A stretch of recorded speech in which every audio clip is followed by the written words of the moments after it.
Hey guys, how are you all? Welcome back to my channel. If you enjoy, then please like, share and do comments. Naruto was not a happy child at the age of 9. Why, you may ask? His parents were both S-rank ninja, highly respected figures in Konohagakure no Sato. His twin sister was the container for the Kyuubi no Yoko, mightiest of the Biju. His family was hailed as the saviors of Konoha. So why on earth would he be unhappy? Well, you see, this is a long story. At the age of 1, he had learned how to pronounce most everyday common words, able to manage a brief run, while Narumi was still learning how to speak more than 4 words, those being ramen, ka-chan, tu-chan, ni-chan. However, when both his parents learned of this amazing achievement, they merely gave him a passing glance and a brief congratulations. "No, I'm proud of you, son," or, "You're really amazing, Naruto-chan." Only, "Good job, Naruto." This was his first encounter with neglect, disappointment and pain. At 4 years old, he was forced to watch Minato and Kushina train Narumi in controlling her monstrous chakra reserves, given by the Kyuubi and the genetics of the Uzumaki clan. When he also requested for this training, he was denied as they said, "I'm sorry, son, but we need to focus our attention onto Narumi because the Kyuubi may try to break her will with its malicious chakra. To rectify this, she will be needing special training, unlike you. We'll just train you when you're in the academy." Naruto, hearing this, closed his eyes in an effort to stop the tears from crashing down. At that moment, a small part of his heart was broken off. Over the course of 5 years, small parts of his heart slowly broke down into fragments, until he finally gave up on hope and lost himself.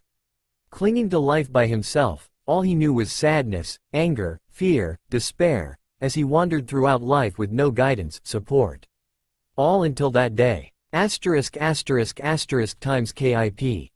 Naruto, 9 years old. Asterisk asterisk asterisk. Naruto, wandering through the forest with no complete sense of direction after another pain-filled day of seeing Narumi being congratulated by Minato and Kushina, came across a long silver-haired girl and a pale blue beret clip on the back of her head sleeping peacefully against the trunk of a tree. Immediately a blush erupted on his face because he thought she was beautiful than any female he had laid eyes on. She was like an angel, peacefully resting with nature beside her. Curiously taking a step closer, he saw that she was wearing a white dress with a gardener's hat beside her, and she was around the same age as him. Deciding to not disturb the sleeping angel, he, too, rested against the same trunk. The girl woke up to seeing a red-haired boy, roughly around the same age as her, sleep next to her. She then examined the boy's features. Messy red hair, wearing a white polo shirt with black cargo pants, she shook her head upon recognizing this boy. He was the child of Hokage-sama and Kushina-sama, brother of the savior of Konoha.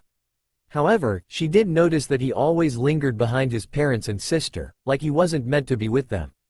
Curious at why would the son of the Hokage be sleeping next to her, she shook him awake, finding his amethyst eyes to be quite, in his opinion, beautiful.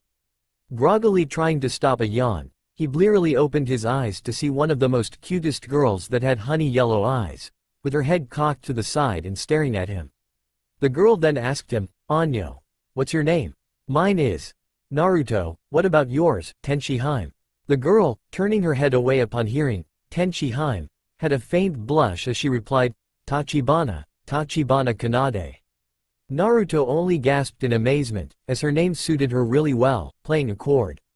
As they introduced each other, a deep bond began to form inside both of them, as each day they returned to this clearing, sharing their past, life, future, dreams, and hope to each other. A year later, at the age of 10, the two met Sasuke, the second son of Fugaku Uchiha, the leader of the Uchiha clan. They met while Naruto and Kanade was walking through the park, only to meet a moody kid gritting his teeth practicing Kaden Goukyu no Jutsu against a river before fainting. Eyes wide and gasps heard, the two rushed over and brought him to the hospital, before several members of the Uchiha clan, including the head, Fugaku Uchiha and his wife, Makoto Uchiha, both came over and thanked them profusely. The kid, who they found out was Sasuke Uchiha, had a desire to be treated equally as his elder brother Itachi, and not standing in the shadow. His desire inspired Naruto to do the same, to become a shinobi and prove himself to his family, And from that day on both of them would regularly meet up to practice together, while Kanade watched. She had no desire to become a shinobi, as she didn't want to see needless bloodshed, but if she didn't she may lose time with meeting Naruto-kun and Sasuke-kun, as a life of a shinobi was incredibly secretive. She still had a couple of months to decide, so she would wait then and choose. Naruto, although practicing with Sasuke, always made time for Kanade, usually pulling her to eat dinner with the Uchiha clan, chatting with her, or pulling her to witness how Shisui and Itachi were arguing, which never failed to amuse her. The Uchiha clan had become a sort of surrogate family for Naruto and Kanade. Fugaku was sort of a stern father who secretly smiled at the antics but acted tough on the outside. Makoto became the caring mother that gave Naruto love, and guided and taught Kanade how to express herself, while Sasuke and Naruto were brothers in all but blood, with Itachi and Shisui watching from the shadows, occasionally messing around as well. It was now May, and the deadline to apply to the Shinobi Academy was closer and closer. Kanade, feeling insecure, went to the only person she could confess her fears to, Naruto. The two met up during an afternoon, 2 weeks before the final applications would close. Kanade bited her lip, before asking, Naruto-kun, do you think I should become a shinobi? I don't want to hurt people, but many shinobi kill. I only want to help people, but not kill them. Naruto had also a sad look on his face, as he did not want to part with Kanade, as shinobi and civilian do not mix well together. How about you join first? If you don't like it, I will also quit being a shinobi. I can't bear to live without you, making Kanade widen her eyes and a faint blush appear. Suddenly a new voice, but one that they were familiar with, Sasuke Uchiha. Don't be so corny, Naruto, but Kanade, everyone's worried about you. But luckily Ka-san came up with a great idea. You can be a genin who does virtually no killing, just basic D-rank missions, then do the Chunin exams and transfer to the medic, so you can help people instead of killing them. Kanade and Naruto widened their eyes at this brilliant solution, as Makoto appeared and ruffled Kanade's hair. There Kanade-chan. Everything's gonna be alright now, and next time don't go to Naru-chan, we're more smarter than him. Hey, was the only response as Fugaku, Itachi and Shisui all appeared and laughed at Naruto. Glad that she could stay with Naruto and Sasuke, Kanade let out one of her few rare smiles and eagerly nodded. Naruto, along with Kanade, Sasuke, Makoto and Shisui were now walking to the academy. Chatting happily to Shisui and Makoto about the academy and what new things they would learn there. Fugaku had clan duties to attend to and Itachi was out on an Anbu mission. Both had expressed their deepest disappointments at unable to attend the opening ceremony, but promised to make it up to them. Naruto, immersed in a conversation with Shisui and Sasuke, suddenly froze up as he saw them. Minato leaning against a tree trunk while Kushina and Narumi had walked up to them, both a little bothered by how Naruto wasn't walking with his family. Naruto definitely did not address them as his family. Oh no, it's virtually impossible to call someone father and mother if they haven't even noticed their son for 10 years. The Namikaze family, unaware of his estranged son's thoughts, walked up to them as Minato said, Naruto, where were you this morning? You were supposed to come with us to register you to the Shinobi Academy. Sorry, but we were focused on Narumi so much that we just forgot about you. Seeing Minato blatantly saying that with no ounce of regret at all, Naruto almost broke out of his mental restraints, but Kanade, holding his hand, gazing at him with those wide, beautiful orbs of amber, calmed him down instantly, as he squeezed her hand in return and gave her a gentle smile. Makoto, looking at the sight, was torn between motherly anger and amusement. Seeing Minato being so carefree brought out her motherly side, speaking volumes of how she cared about Naruto, but looking at the two children was just so cute, she just wanted to cuddle them to death. Naruto, turning his gaze back to Minato, calmly replied, there's no need. Ka-chan already arranged it all for me and Kanade. Kushina, hearing those words, spoke up in puzzlement, but Naruto, I've never even arranged anything for you. We didn't even realize that you were at the age to register like Narumi-chan. Hey. So, who is this Ka-chan of yours? Naruto, gritting his teeth at those words, was about to lash out before he remembered about his true family. Fugaku, Makoto, Shisui, Itachi, Sasuke and Kanade were his true family. Biting down on his tongue, he turned and entered the academy with Kanade and Sasuke right behind him, while Makoto and Shisui sent scathing looks to Kushina and Minato respectively, getting puzzled looks in reply at how cold their son was being. Dismissing those thoughts, Minato used Hiraishin to teleport to the stage, earning gasps and oohs from the children. Smiling warmly at them, he began his speech. Children of Konoha, today you have decided to become a shinobi of Konoha. I will not sugar this, the road of a shinobi is dangerous. Being a shinobi requires you to possess the will of fire. This will of fire is what led us to emerge victorious in the First, Second, Third Shinobi World War. It is also what led us to the defeat of the Kyuubi no Yoko. The will of fire. It is the will and desire to protect the ones you cherish. To destroy your enemies and protect your loved ones. Striking fear into your foes and etching respect into your friends. This is the will of fire.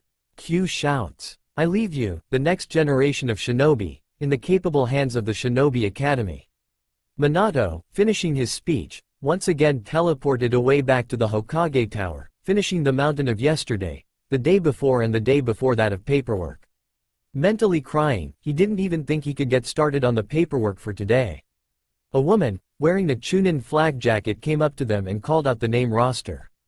Aburame Shino, Akamichi Choji, Haruno Sakura, Hyuga Hinata, Inazaka Kiba, Nara Shikamaru, Sai, Tachibana Kanade, Uchiha Sasuke, Namikaze Uzumaki Narumi, Namikaze Uzumaki Naruto, Yamanaka Ino, Civilian 1, 2, 3, 4, 5, 6, 7, 8, 9, 10, 11, 12, 13, 14, 15 Please come to room 105.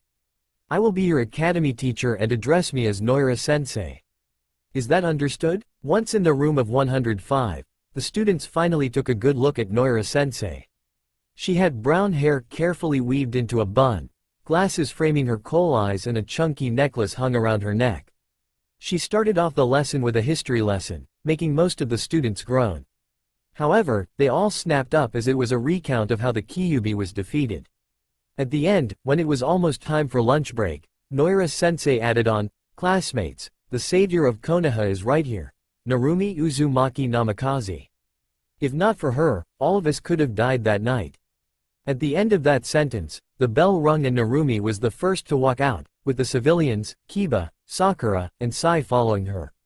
Naruto, Kanade and Sasuke were the last to leave the classroom.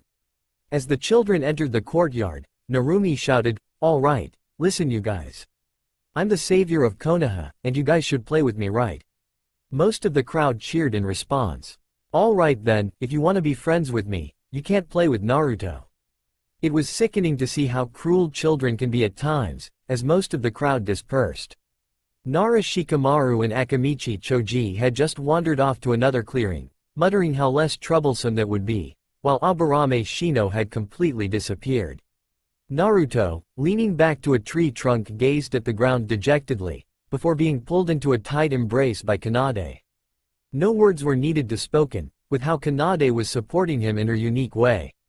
Sasuke rolled his eyes before unsealing 3 bentos that Makoto had made for them, and the 3 began to dig in, not noticing Narumi's angry glare. 2 years later, Naruto, gazing out of the window reflected back on these 2 years. Narumi still hadn't lifted the unofficial ban, not that he cared much anyway. He only needed Kanade and Sasuke and he'd be fine. Noira had continuously praised Narumi, helping her by lifting her test scores up, a little help with the shuriken and kunai throwing and bam. Rookie of the Year was of course, given to Narumi. Noira had absolutely done nothing with regards to the practical portion of the academy, instead focusing on the theoretical part of the academy. Thankfully, Itachi and Shisui took some time and helped Sasuke and Naruto do the leaf control, tree walking and water walking chakra control exercises, learn some generic jutsus such as the substitution, transformation, bunshin, temporary paralysis and the shunshin for a year. The second year Shisui awakened Sasuke's Sharingan and had gotten him to 2 tomos in each eye, and Sasuke was now adept in using the Uchiha Interceptor Taijutsu style as Naruto was training with Itachi in Kenjutsu after Fugaku and Makoto had chipped in to buy him a wakizashi from Tetsu no Kuni. Kanade, under the tutelage of Makoto, had learned the basics of medical jutsu, now able to heal cuts, gashes and small wounds. A small tug from his right brought him back to reality, as it was now lunchtime and Kanade, gazing up with those beautiful amber orbs, was inquisitively looking at him. Blushing furiously, he jumped out the window with Kanade and Sasuke looking at him with massive sweat drops. Genin exam. Noira was nervous. Hell, who wouldn't be nervous? The clan leaders and the Hokage himself were attending the Genin exams, and she mostly only taught the children the theoretical part of the academy course. Noira, after collecting the papers from the theoretical part of the exam, directed the class outside to the archery range. Civilin got 1/10 for Kunai and 1/10 for Shuriken. Kiba got a 6/10 for Kunai and 7/10 for Shuriken, making Sume growl in anger at this kind of results. Shino got a 7/10 Kunai and 9/10 for Shuriken. Hinata got a 8/10 Kunai and 9/10 for Shuriken, earning a nod from Hiyashi. Both Ino and Sakura got 4/10 for Kunai and 5/10 for Shuriken, making Inoichi sigh in disappointment. Shikamaru and Choji both got 6/10 for Shuriken and Kunai, making Choza snort in amusement, waking up Shikaku, who just fell asleep again. Narumi got a 9/10 and 10 out of 10 for Kunai and Shuriken respectively, making Noira yell out, "Look class, Narumi-sama is doing the best." Minato grinned proudly, with Kushina behind him cheering Narumi on. It was then Kanade's turn, and she got 10 out of 10 for Kunai and Shuriken, making the whole class dead silent. Noira then stuttered out, "And next, Namikaze Uzumaki Naruto." Naruto, grinning at Fugaku, flicked the Kunai and Shuriken with both wrists, making the whole class and clan leaders wide-eyed as he got a perfect 10 out of 10. Sasuke then shoved him, murmuring show-off. Naruto just smiled widely at Fugaku, earning a small smile and nod as Sasuke, coldly gazing at Minato and Kushina, tossed the Shuriken and Kunai wildly, getting yet another perfect score. The class couldn't believe it. The apparent savior of Konohagakure no Sato was just bested by 3 unexpected people. Narumi, growing more and more red in the face, yelled out, "They must have cheated. No one can best me. I'm the savior of Konoha." Noira could do nothing but stutter out, That's enough class. Time to head back inside for the jutsu portion." After the 3 academy jutsu, which all civilian failed and named children passed, they were given a chance to demonstrate their personal jutsu for more points. Naruto, Sasuke and Kanade thought this was a waste of time, but Shisui had convinced them to show off a little bit, so the Namikaze family would know what they missed and how they could surprise Fugaku. Both Kanade and Naruto saw Fugaku as a father figure, and Sasuke had a desire to impress his father, so all 3 of them agreed. First to demonstrate was Shino, as he let out his bugs, earning terrified screams from Sakura and Ino. Next was Choji, and he demonstrated the Baika no Jutsu, enlarging his arms. Hinata then demonstrated her bloodline, the Byakugan. Shikamaru then used his shadow imitation jutsu on Ino. Narumi then yuanzed the Kage Bunshin no Jutsu, creating around 25 clones, making the clan heads widen at her abnormal chakra reserves, giving grudging respect. Sasuke, after pondering for a moment, used Kaden Hosenka on 3 different targets stationed at different heights, each small fireball exploding upon contact, earning a nod of approval from Fugaku. Next was Kanade, who demonstrated her use of medical chakra by closing an artificial wound on Naruto, then healing him, making all the clan heads and children mind-boggled at this young girl's chakra control, while the children saw something new.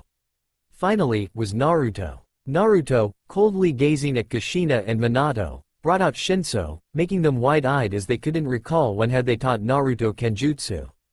Naruto, smirking and bringing out Shinso, slashed at a training dummy 100 feet away from him, and the target fell to pieces. The whole training ground was dead silent at this masterful display of Kenjutsu. To say this was shocking from a genin was a massive understatement. Not once in their lives had the clan heads, Minato and Kushina, expect such skill from a genin. Even most Junin who took up Kenjutsu couldn't do it without the help of chakra flow. Sure, Naruto was a genin born from 2 of the strongest shinobi in existence, but still. This display of skill was just too impressive. As the 27 potential genin got over the shock and dispersed after the exams, Naruto and Kanade went to the Uchiha clan house for a celebration dinner, making it one of the most enjoyable nights for them. Namikaze clan house. Minato, Kushina and Narumi were each immersed in their own thoughts. Narumi was furious at how her stupid brother showed her up, while Kushina and Minato finally recognized their son in 12 years. Both felt astounded by the level of skill that their son showed, because he had attained them without any help from his parents, and from the looks of it were very close to the silver-haired orphan in the Uchiha clan. Kushina in particular had felt deep regret for not being with their son, as she was a kenjutsu master in her own right. They silently vowed to make it up to him. Naruto was napping in Kanade's lap as she lay against a small tree, having a serene smile on her face as she stroked through Naruto's soft hair, as Sasuke was up in the tree branches, hands behind his head as he smiled knowingly at his two true friends, as he thought about how they were perfect for each other as a couple. Hopefully, he'd be able to find someone like that soon. He certainly did not want the useless fangirls who didn't even have their priorities set straight. Gazing at the sky, he closed his eyes and relaxed to the sounds of nature. Hokage office. Minato leaned back into his chair, thinking about his family. His family was now pretty much torn into two. He and Kushina did spend more time with Narumi, that he could admit, but it was for the greater good of Konoha. Although he tried to keep repeating that mantra, his mind kept going back to his early days as an orphan. There were no parents to comfort him, no one to help him. Even he had the orphanage as his home, and the matron as a pseudo-parent. Naruto had nothing until he met that silver-haired girl. Kanade was her name if he remembered correctly, and the Uchiha family. Swallowing deeply, he hoped that the plan he and Kushina made would help return Naruto to his true family, the ones that would never abandon him again. Academy classroom. Naruto, Kanade and Sasuke sat together in the last row as Noira read off the team assignments. Team 1 will be Civilian 1, 2, 3. Team 2 will be Civilian 4, Civilian 5, Civilian 6, Team 3 will be Civilian 7, 8, 9. Team 4 will be Namikaze Uzumaki Narumi, Namikaze Uzumaki Naruto, and Tachibana Kanade. Team 5 will be Civilian 10, 11, 12. Team 6 will be Team 13, 14, 15. Team 7 will be Haruno Sakura, Uchiha Sasuke and Sai. Team 8 will be Aburame Shino, Hyuga Hinata and Inazaka Kiba. Team 9 will be Amy, Kurama Yakumo, and Civilian 16. And finally Team 10 will be Akamichi Choji, Nara Shikamaru and Yamanaka Ino. You now have an hour to familiarize yourself with your future teammates, and your senseis will be picking you up after that hour. Naruto had an unreadable expression on his face, as Sasuke put a hand on his shoulder while Kanade took his hand in hers to express that they were with him even if they were on different teams. Narumi then sauntered over to their table, smirking while saying, well, if it isn't my brother, Naruto and the orphan. I guess I'll have to do everything for you two dropouts. As she continuously insulted them, her crowd of cronies cheered and supported her. Ignoring her, the trio walked out the classroom to get some mapo tofu. 1 hour later, back at the academy classroom, Naruto, Kanade and Sasuke were sitting together in the last row, while Narumi was smirking at them with her band of fanboys and fangirls, bragging as usual. Suddenly the door opened to reveal two undoubtedly quite beautiful women and a bearded man smoking a cigarette. The normally cheerful amethyst eyes belonging to Naruto suddenly lost all their warmth as he glared at one of the women, specifically Kushina Namikaze Uzumaki. Kushina managed a shaky smile at Naruto before yelling, "Team 4, meet me at Training Grounds 46, and vanished in a poof of smoke. The other female simply stated, "Team 8, meet me at Training Ground 12. The bearded Jonin took a puff and sighed, "Team 10 at the Sarutobi residence, and Team 9 you're at Training Ground 44, Team 7 you'll have to wait a long time as your Jonin sensei is rather eccentric." Kanade simply vanished in a swirl of water while Naruto just simply disappeared. Growling at how cool those two outcasts were, Narumi made the hand seal for Shunshin no Jutsu and vanished in a puff of smoke.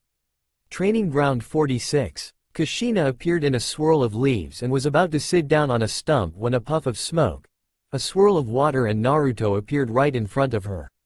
The puff of smoke cleared to reveal a red-faced Narumi while the swirl of water focused to reveal the white-haired orphan girl. Kanade was her name if she remembered correctly. Steeling herself, she addressed her team, "Ohio, Team 4. Starting today, we'll be all in a team. Now we'll go with introductions. My name's Namikaze Uzumaki Kushina. My likes are ramen, my family, pulling prank, cooking and hanging out. My dislikes are coffee and anything bitter. My dream, well, was to become the first female Hokage.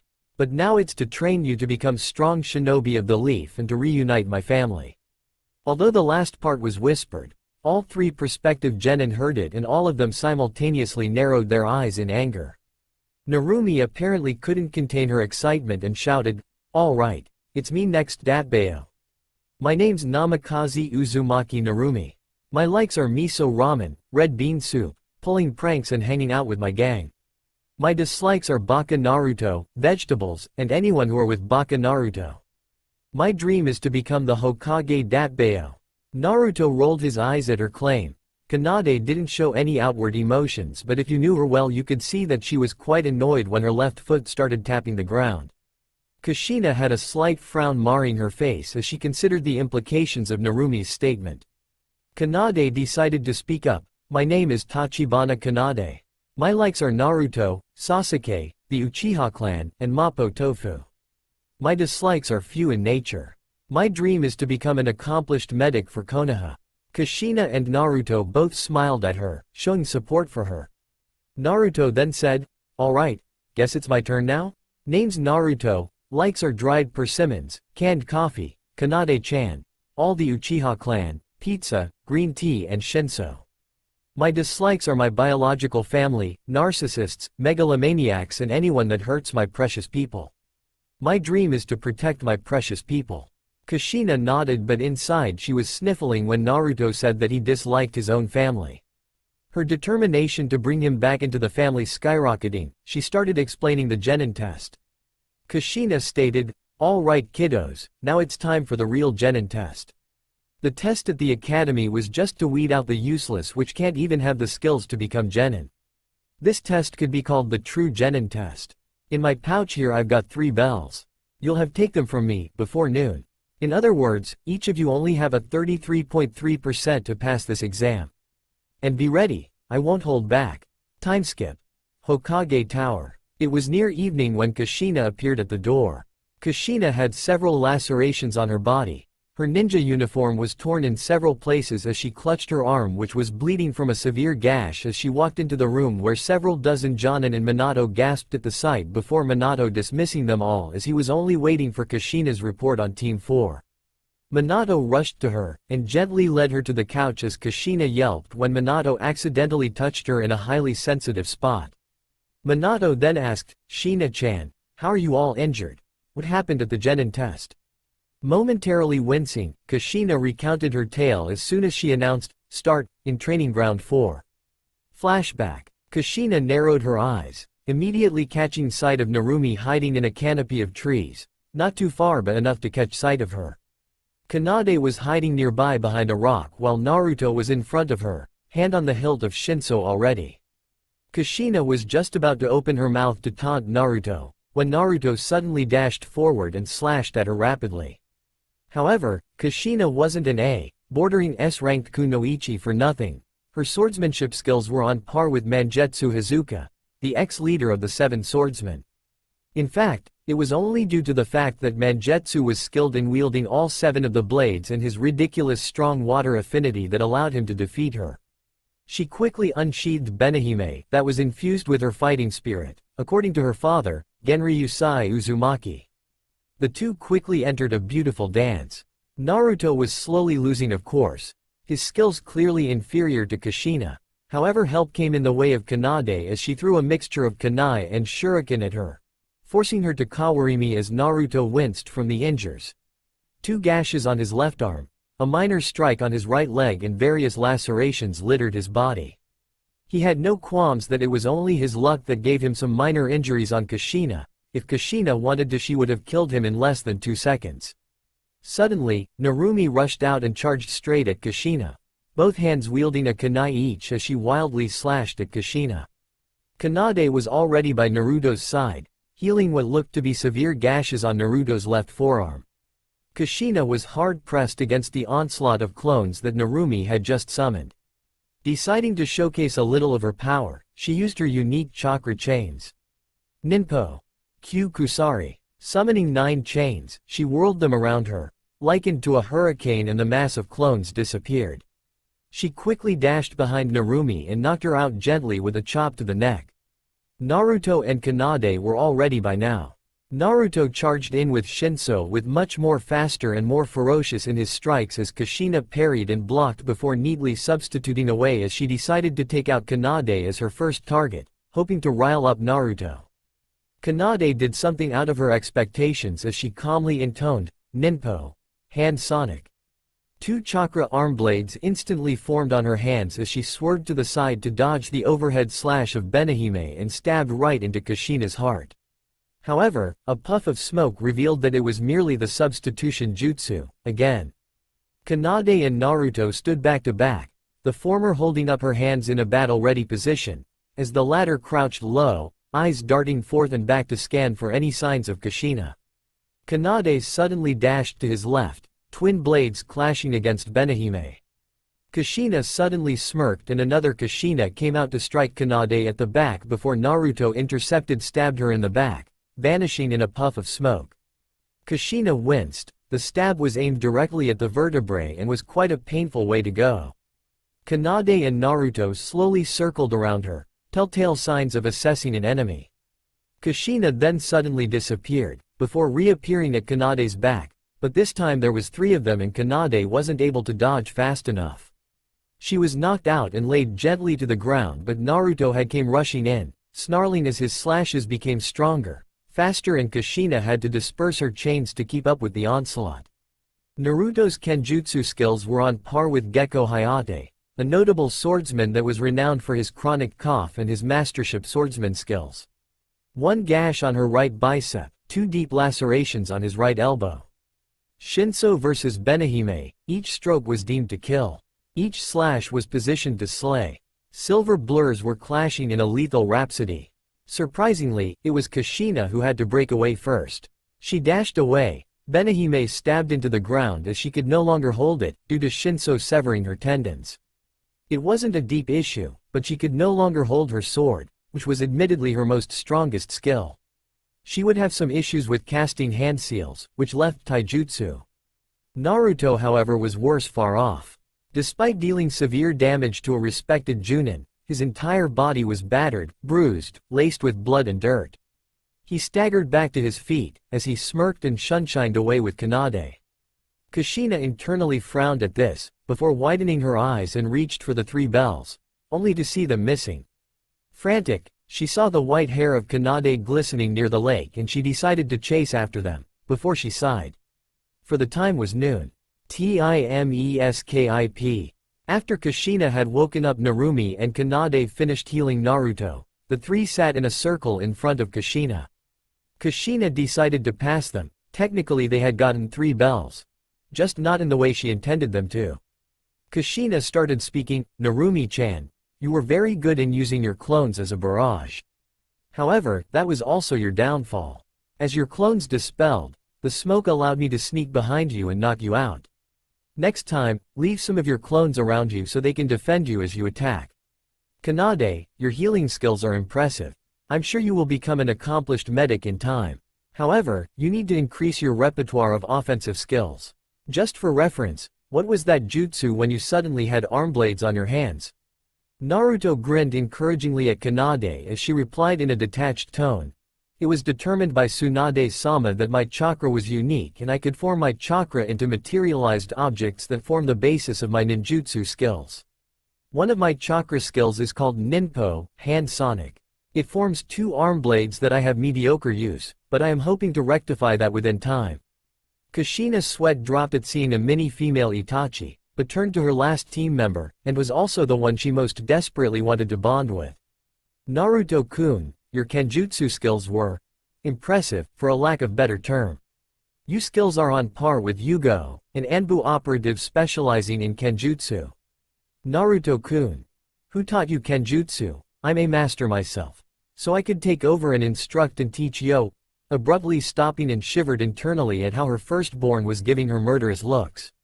Naruto didn't even bother to hide the scowl that marred his face.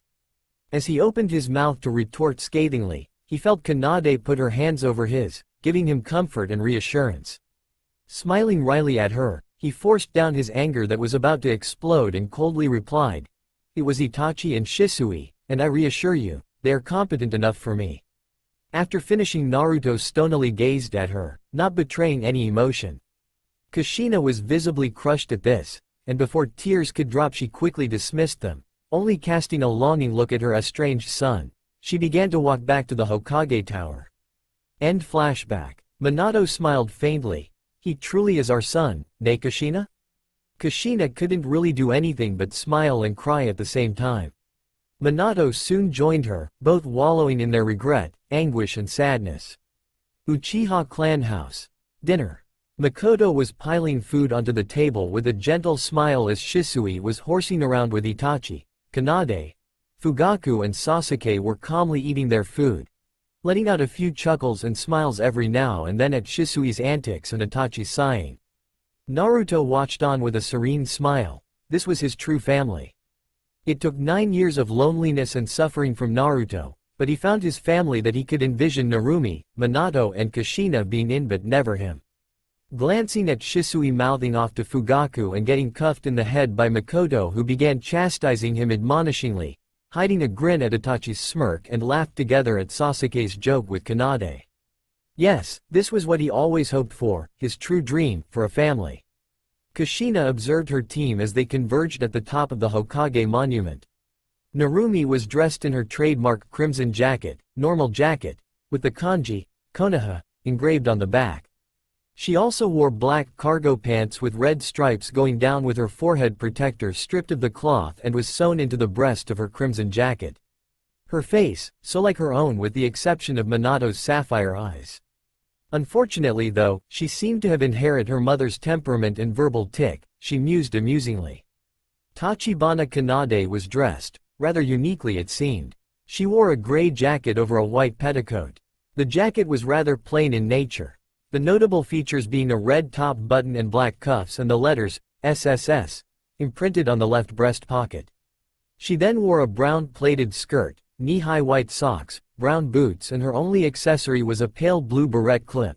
Not unlike Kushina's, but it was on the back of her head, rather than in front of her hair. Academy uniform. From what she could see, she would grow up to be extremely beautiful, with that exotic silver, pale blue hair and honey yellow eyes. However, she seemed quite distanced to everyone except Naruto for now. Naruto, she thought, was influenced by Anbu. He wore a gray sleeveless turtleneck which also had the letters, SSS, imprinted horizontally on the upper back. He also wore black fingerless gloves, black narrow pants tucked into his gray boots. Shinso, naturally, was strapped on his hip. He seemed to be quite stoic and cold when dealing with her, Narumi or Minato, but very warm to Kanade and the Uchiha clan. Feeling a pang of pain in her heart, she forced it away, clearing her head of these depressing thoughts. Stopping her weary thinking as all 3 genin were looking at her expectantly, she flashed a confident grin at them and led them to the hell that every green genin experienced, D-rank missions. Times KIP. 1 month after. Narumi gritted her teeth in anger after the countless D-ranked missions that they were forced to do. They had to wake up at 6 in the morning, do some warm-ups such as running, practicing kunai and shuriken throwing, working on pre-existing skills, but Ka-chan had taught them no new skills. She was looking forward to using the Rasengan or chakra chains or Kenjutsu or something, but she was reminded every time she should still enjoy her innocence while she could. She wanted to be powerful, damn it. And to top it all off, the loser and his sidekick girl didn't talk to Ka-chan at all, even though Ka-chan tried her hardest. She scoffed at this. Who would want that loser anyway? He was nothing compared to the savior of Konoha. Deep inside her, a crimson fox rolled its eyes for its container's relative simple-mindedness for repeating the same thing over and over again.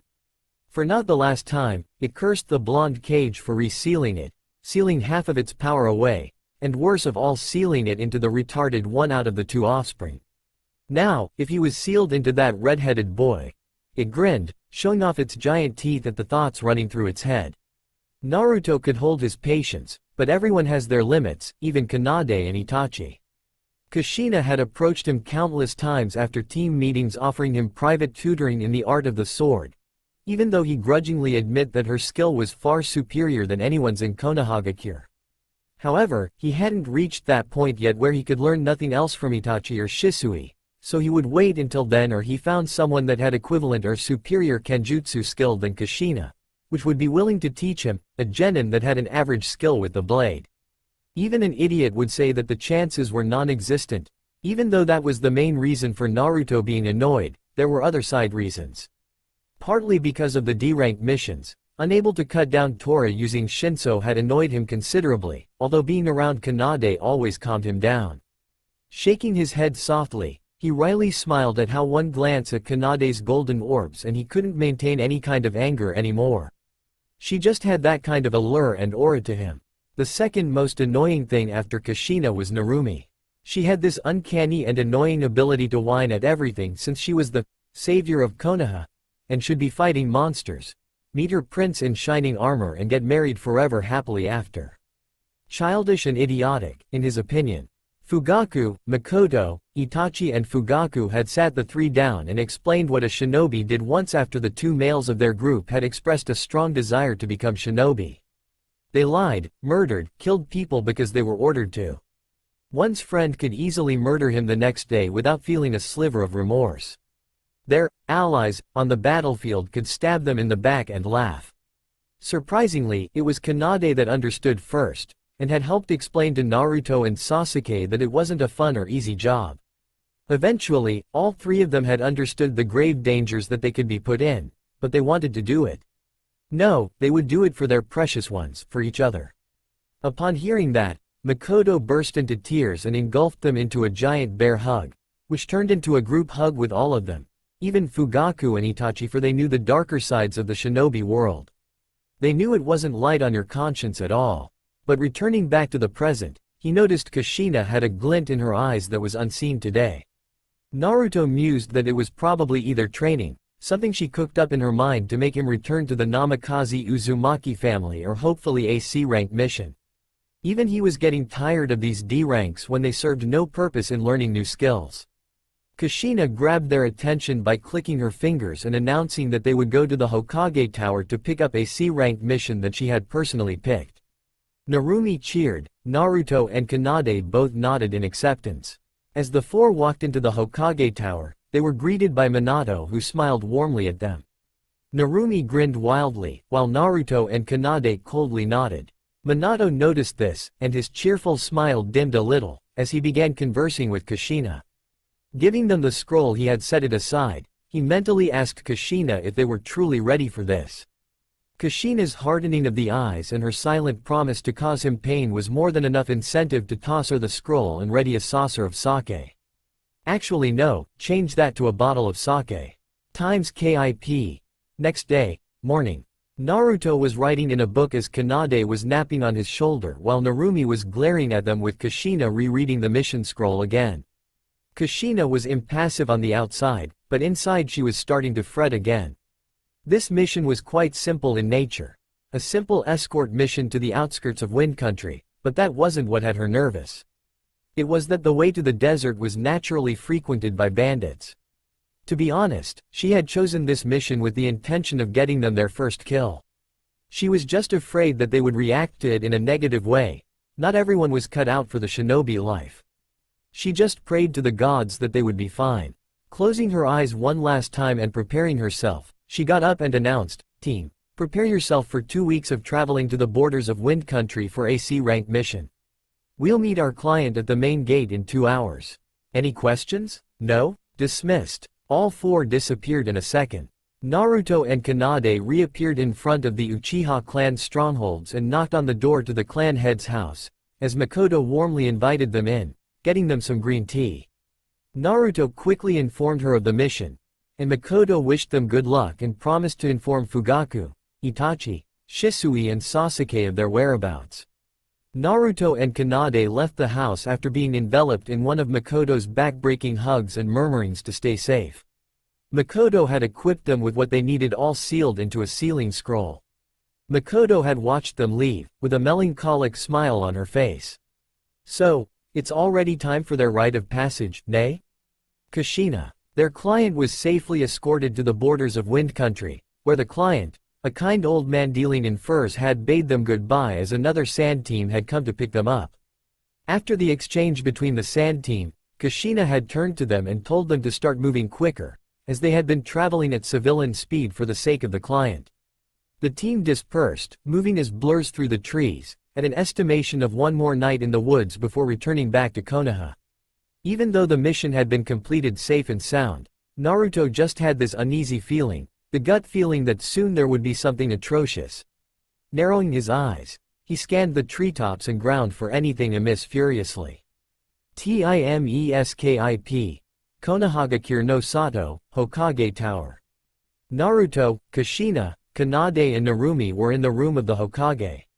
Minato had locked eyes with Kushina for a second before softening his eyes to Narumi, then gazing at Naruto, and finally Kanade.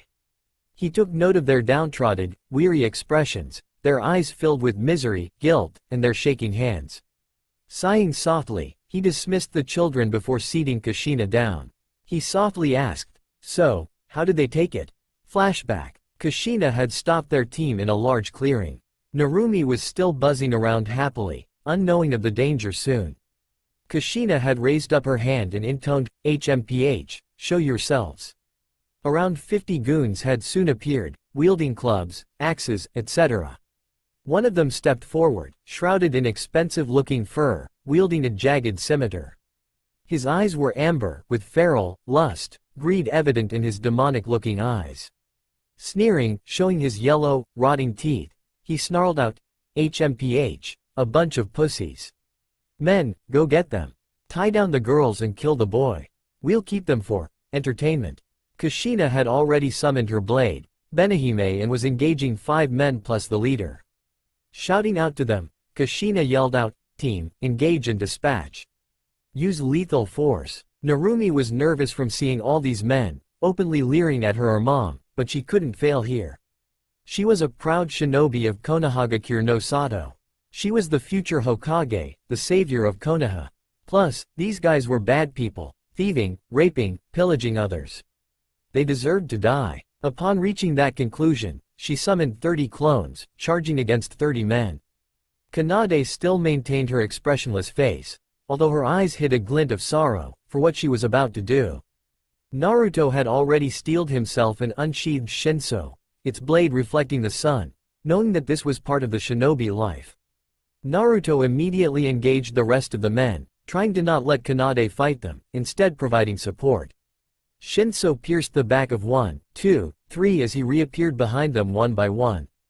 Its blade was now stained with the crimson liquid of life, as Naruto coldly gazed into the eyes of the men, until their life faded away. Naruto couldn't stop, however, whirling around to throw 3 kunai into the head, neck and heart of another.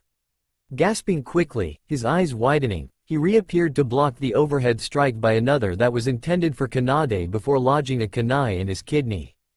Kanade was no fool, taking note of the remaining 3 that were about to land their swords on Naruto, instantly threw 2 kunai, their blades landing straight between the eyes for 2 men before stabbing the last one in the heart, as light faded from his eyes until his body fell with a dull thud. Even though this was their first kills, they were allowed no respite as Narumi's clones were only successful in taking out 15 men before dispelling. Kushina had disappeared off somewhere with the leader, with his 5 goons' head dislodged from neck. Naruto rushed forwards, grabbing an explosive note, strapped on a goon and kicked him backwards, where he was supported by 2 others before exploding in a shower of gore and blood. The remainder were about to charge forward, expressing anger, before changing to terror, as they all slumped down with chains piercing their back out into the air, as Kushina stood behind them, with the carcass of the leader on the ground, blood pooling around his head and heart, staining the innocent green plains with the scarlet thick liquid. Looking at the carnage, she let out a soft sigh. She used Sweden Miserapa to wash the clearing clear of blood, telling her team to quickly move out. Night. The team was very subdued, going through their first kill. Narumi was very shaken up, as her world was filled with fantasies of knights in shining armor, like how her dad rescued her mom. Subject to the terrors of shinobi, she was very shaken up, hands trembling and sucking in large amounts of air. Kanade had rested her head on Naruto's shoulder, gazing at her arms as if to evaluate what had they done. They were now stained with the guilt of killing someone as easily as tapping on someone's shoulder with her hand. Naruto had her in a one-armed hug, pulling her closer as his right hand held Shinso, gazing at the blade, devoid of any blood, but Naruto was able to reimagine how he killed 3 of the bandits in one go, his amethyst eyes shining with lethality. Kushina wordlessly set up a fire, before gathering the team around her. Sighing softly, she slowly spoke, "Team. I won't deny it, this is the life of a shinobi. We are to be used by tools by Konohagakure. We pillage, thieve, fight, and most of the times kill. This isn't a fairy tale. All that matters is your servitude to Konoha. This is a normal shinobi's code, their nindo." At this point, Narumi had started crying, whilst Naruto and Kanade were just tightly holding each other's hands, trying to reassure each other. Kushina gazed at the night sky, alight with stars. She couldn't do anything for them. This was their responsibility, and they could only get over it by themselves. Each person has a different way of dealing through it. Team. Even if we are shinobi, we are human beings at the same time. The emotional guilt that we always go through is hard. Some people end up giving into their guilt, becoming emotional wrecks, unable to function. Some give into their bloodlust, becoming nothing more than homicidal killers. Some rise above the guilt, never forgetting what they suffered through, but they deal with it. It's up to you how you wish to go through it, but as your sensei, I will be there to support you all. All of you. She moved to the treetops as she silently kept watch, leaving the trio to think about the way of a shinobi. Morning, Kushina gazed at all 3. Despite her words of comfort, it did next to nothing as all 3 still had guilt in their eyes for able to take the lives of one so easily. Shaking her head softly, she gathered their supplies before dashing back to Konoha. Flashback end. Kushina was openly crying at this point, with Minato embracing her. Kushina sobbed, "Oh Minato, I completely failed as a sensei. I shouldn't have let them kill so early. I'm so stupid." Minato could only hold her eyes with sadness as he let Kushina bawl her eyes out, until she lost her strength and fell into unconsciousness. The last memory of her was on the couch facing Minato's face, laden with tears. Naruto and Kanade were on top of the Hokage mountain, lying next to a specific tree. It was the tree where they both first met, and such held a lot of fond memories. Kanade softly asked, "Nay, Naruto, do you think what we did was right? Taking a life so easily, do we really have the right? We can kill them, but can we kill them?" Naruto had no answer to that question. This sort of situation wasn't where you could go running to Mikoto or Fugaku. Everyone had to face this by themselves. Gazing at the sky, he softly said, "I don't think it's the matter of can, but what happens after. If we hadn't killed them, they would have gone further, losing themselves in the depths of insanity. They would have killed, raped, pillaged more others, bringing even more harm. The best we can do is to give them release. Even though this might sound wrong, but not everyone has to live like that. I just don't know Kanade. If they had won yesterday, I would have been dead, you, Narumi and Sensei would have been raped by them. Even though that sounds atrocious and evil, I just don't know." The two gently embraced, trying to seek comfort through the guilt they had. 1 week later, midnight smiley face. Naruto gazed up into the starlit sky on top of the Hokage monument, dressed in a black turtleneck with blue pants, sitting on the second Hokage's head, still having dreams about the people he killed with bloodshot eyes. He remembered their expressions of horror, as light diminished from their eyes before their body fell with a dead thud to the cold hard ground. He could practically still smell the stench of the warm crimson liquid of life all around his body, as he gazed at the moon. Narumi had apparently gotten it over within 3 days as Minato and Kushina comforted her, convincing her that what's done is to be done, and that those were the scum of life. Kanade, he didn't know. He could imagine her huddled in a corner, her honey-yellow orbs dimmed with the pain of killing. She understood things in a much different way. She remembered those bandits that tried to rape her not as lowlifes, but more as innocent children who had struggled and succumbed to the evil hidden inside their hearts. He himself had never brought it up with the Uchiha clan. In fact, he and Kanade didn't even visit the Uchiha for the week. He himself was extremely naive when he said he wanted to be a shinobi, when he couldn't even begin to fathom the importance of shinobi. Shinobi, no matter what they said, ultimately were tools of their village. They were killers, protectors, fighters, survivors, cold-hearted, emotionless. He could never be someone like that. Deep down in his heart, he would be changed. He would never return to be the same person that the Uchiha and Kanade liked him for. During the fight, he had loved the thrill of battle. The adrenaline flowing through his veins, as he fought tooth for tooth, nail for nail, knowing that the odds were life and death. Thinking back, he was disgusted with himself. He unsheathed Shinso, looking at its blade which had torn the life away from so many, before his world was lost in a swirl of multiple colors. Inner world. Naruto opened his eyes to see a wide grass plain and only a silver-haired man, dressed in all white, his mouth curved in a wide smile, slitted eyes. The man was lying down on the grass, looking at the clear blue sky, humming a tune that he couldn't quite place. Suddenly, the man turned and looked at him, and Naruto was unnerved. Not afraid, but unnerved. The man was just looking at him, but Naruto felt that it was something more, looking beyond his physical body. The man stretched and stood up, walking to Naruto. Standing in front of Naruto, he quipped, "Oh hello there, howcha doin'?" Naruto didn't really know how to reply to such a normal question, so he countered, "Yo, I'm fine, thanks for asking. Who are you? Where are we? What am I doing here?" The silver-haired man just stretched his smile even further, if that was actually possible. "Well, in order, Ichimaru Jin, your inner world, and you're here because of your Uzumaki heritage." Quick history lesson Boya. The Uzumaki clan was renowned for their sealing and unique chakra levels and density. Remember when I was talking about their sealing ability? They managed to mimic a mindscape, which is impossible unless you've got control over your mind, like the Yamanaka or a demon in Ya body. A Jinchuriki is what they're known as. But going back to the point, the sealing thing became infused with your genes, and it also transformed part of their soul or mind into something completely different, with the help of chakra. I think the mind one is called Mind's Eye of the Kagura, which is something like the Byakugan but much stronger. Don't ask me Boya, I'm the transformed part of your soul.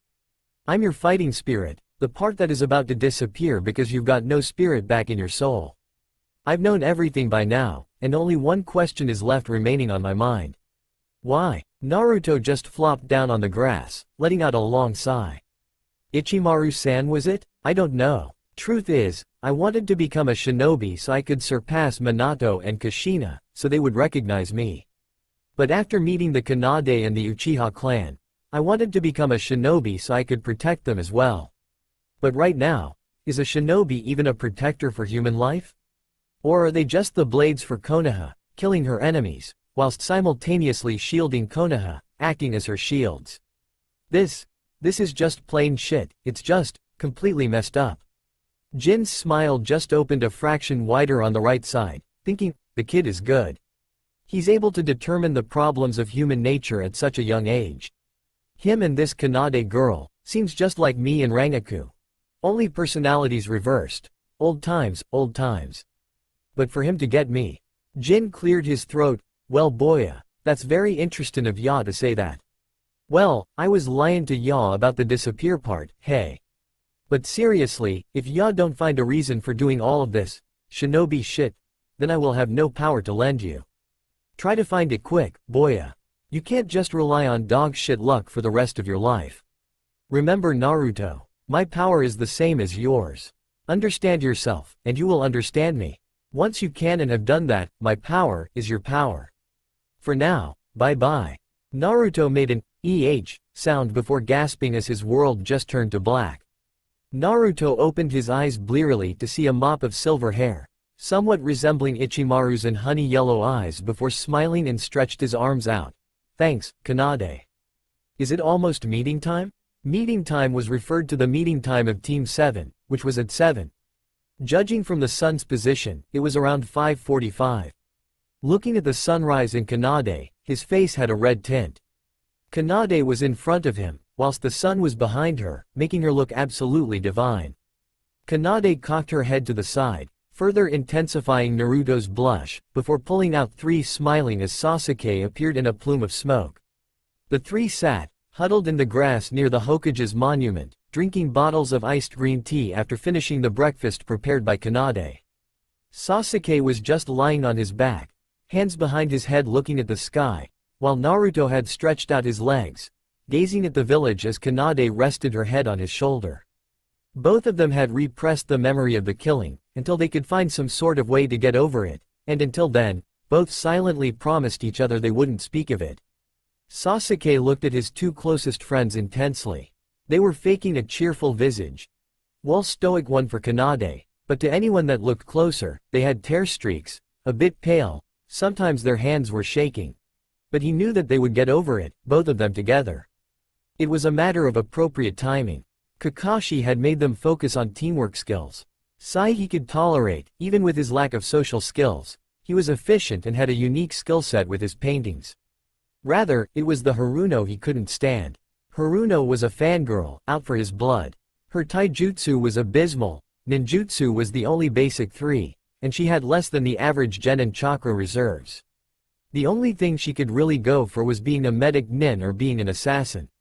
Returning his mind to the present, seeing Kanade nap on Naruto's shoulder and Naruto had 2 light pink tinges on his cheeks as he gazed at the silky silver hair, he smirked, seeing a golden opportunity to tease them.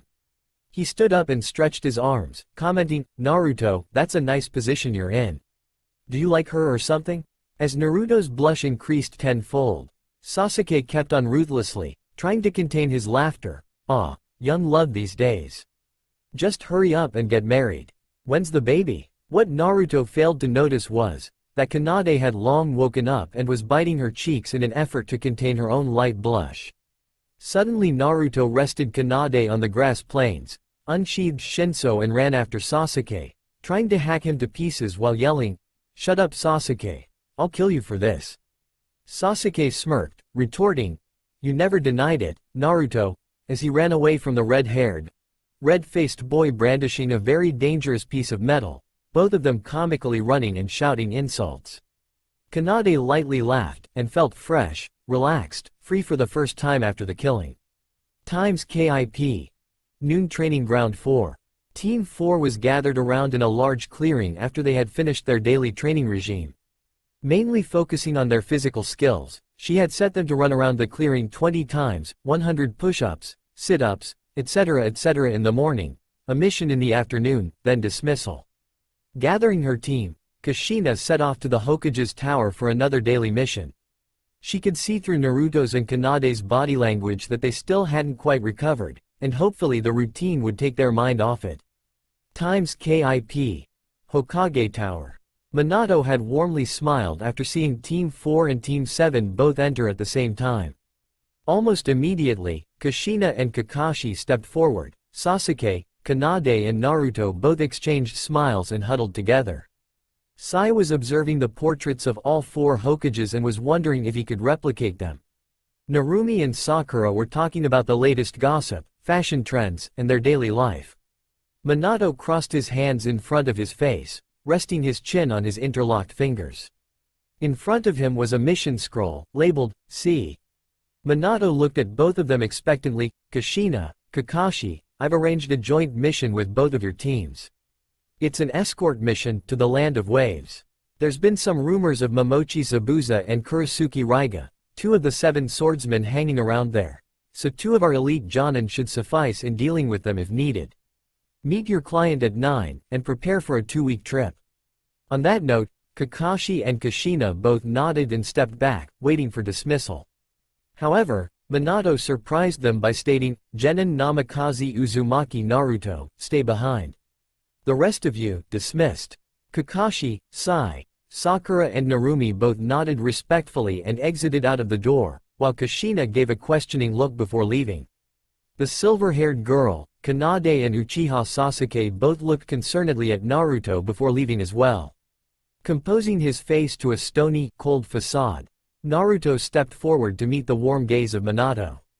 Blue met purple, as the warm gaze of the sapphire eyes tried to melt through the ice-cold glaciers of the amethyst. The two remained in silence over a minute before Minato finally opened his mouth. "Naruto. I'm very, very sorry. Me and Kushina both have unknowingly neglected you from the start. We didn't even realize until the exams, that we've been forgetting your existence over and over. Kushina has been tearing herself apart because of this. I did manage to persuade her to let me handle this affair, simply Bekao. Naruto coldly interrupted him, I don't want to know. I don't particularly care. What I only want is for you, Kushina and your daughter to leave me alone. I hold no interest in us to become a family again. My family is with Fugaku, Makoto, Itachi, Shisui, Sasuke and Kanade. The amethyst eyes belonging to Naruto glowed with much more intensity, as they reflected out the emotion of despair and loneliness. I have no desire for us to become a family again. Outside of our work, I wish to have no other contact with you. Perhaps that may change, it may not, but right now, it is my wish regarding an affairs with your family. At this point, Naruto had not betrayed any other emotion on his face, his voice still in a dull monotone. Minato internally winced, and tried to convince himself. Shakily, he replied, very well. I'll inform Kushina of your wish, but please, do think about this offer. We do, really want you to come back to the family, Naruto. Naruto blinked once before walking out of the room as well. Minato slumped down in his chair, letting out a deep breath before returning to his paperwork. Times KIP. Next day, 9. Sai was observing the Great Gate of Konoha, as Naruto, Sasuke, Kanade munched on onigiri. Narumi and Sakura were exchanging beauty tips, while Kushina was lightly conversing with the gate guards. They were waiting for Kakashi to appear with the client. 15 minutes later, Kakashi had finally shown up, and the client appeared to be an old man, already drinking sake this early. The old man showed up and snorted, well brats, I'm the super bridge builder Tazuna. If any trouble shows up, you'd better protect me with your life. The genin were not impressed at all. Naruto, Kanade, Sasuke, Sakura, and Narumi all gave him deadpan looks, while Sai was merely smiling. Kakashi and Kushina were just stifling their laughter, before all of them signed out and ventured into Nami no Kuni. Along the way, Narumi and Sakura were loudly talking, while the trio had conversed in small voices as Sai was calmly observing the nearby area. Kakashi was reading his porn as Kushina interjected into the conversation between Sakura and Narumi every now and then. Suddenly, Kakashi disappeared and reappeared, having two ninja with breathing masks, slashed forehead protector with the symbol of Kiri bound in ropes. Lightly kicking their stomach. These two were hidden in a nearby bush, but I managed to spot them with the corner of my eye. Try to be a little more observant, Narumi, Sakura. Naruto, Sasuke, Sai and Kanade had already shifted their body positions, you know? Narumi's face was burning in anger and embarrassment at being showed up while Sakura nervously smiled and dipped her head in embarrassment. Kakashi then looked towards Tazuna, eyes smiling but releasing an aura of death, and brought him aside to speak about a few things. After Tazuna had confessed everything about Wave, Gato being its tyrannical ruler, the poverty they were in, and how Tazuna had no choice but to lie, they decided to keep going on the mission. Team 4 was on the alert, even Narumi, who had stopped her beauty talk and was twirling a kunai around her index finger. As they were on the main road, an unnatural mist came about. Kushina instantly had Benihime out and Kakashi had two kunais in reverse grip, signaling to their team to be on alert, as this mist came in too suddenly.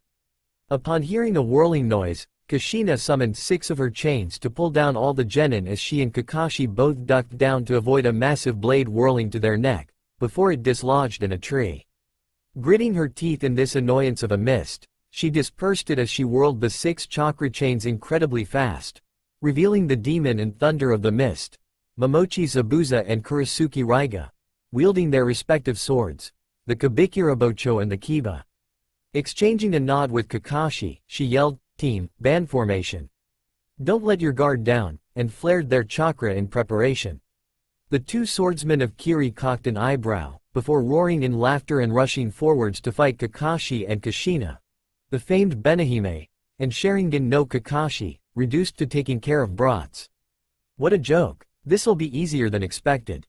Kakashi dashed to engage Zabuza with his Sharingan spinning wildly, as Kushina had already parried 3 strikes from Raiga and was stuck on the defensive for the time being. The genin took in every detail of the fight, and knew they were hopelessly outmatched. They could only see blurs of the Junin as screeching sounds were heard from metal clashing against metal.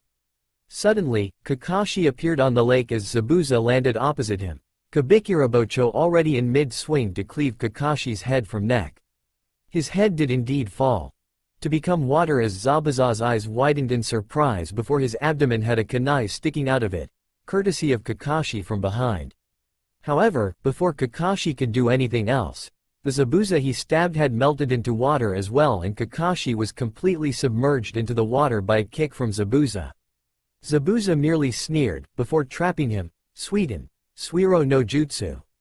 Kushina, seeing this was trying to get over there to free Kakashi, but Raiga was laughing manically and she couldn't do anything else. If she got to Kakashi, Tazuna-san and the genin would die.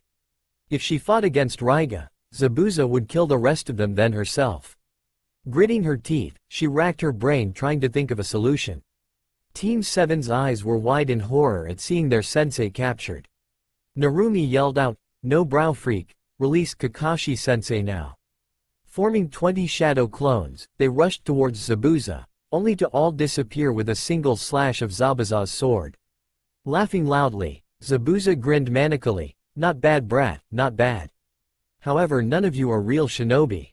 When I was your age, my hands were long dipped in the blood of my Aurk." Whatever Zabuza was saying fell short, for there was a large deep gash on his torso, spilling blood on the once clear water, now mixed in with the scarlet blood.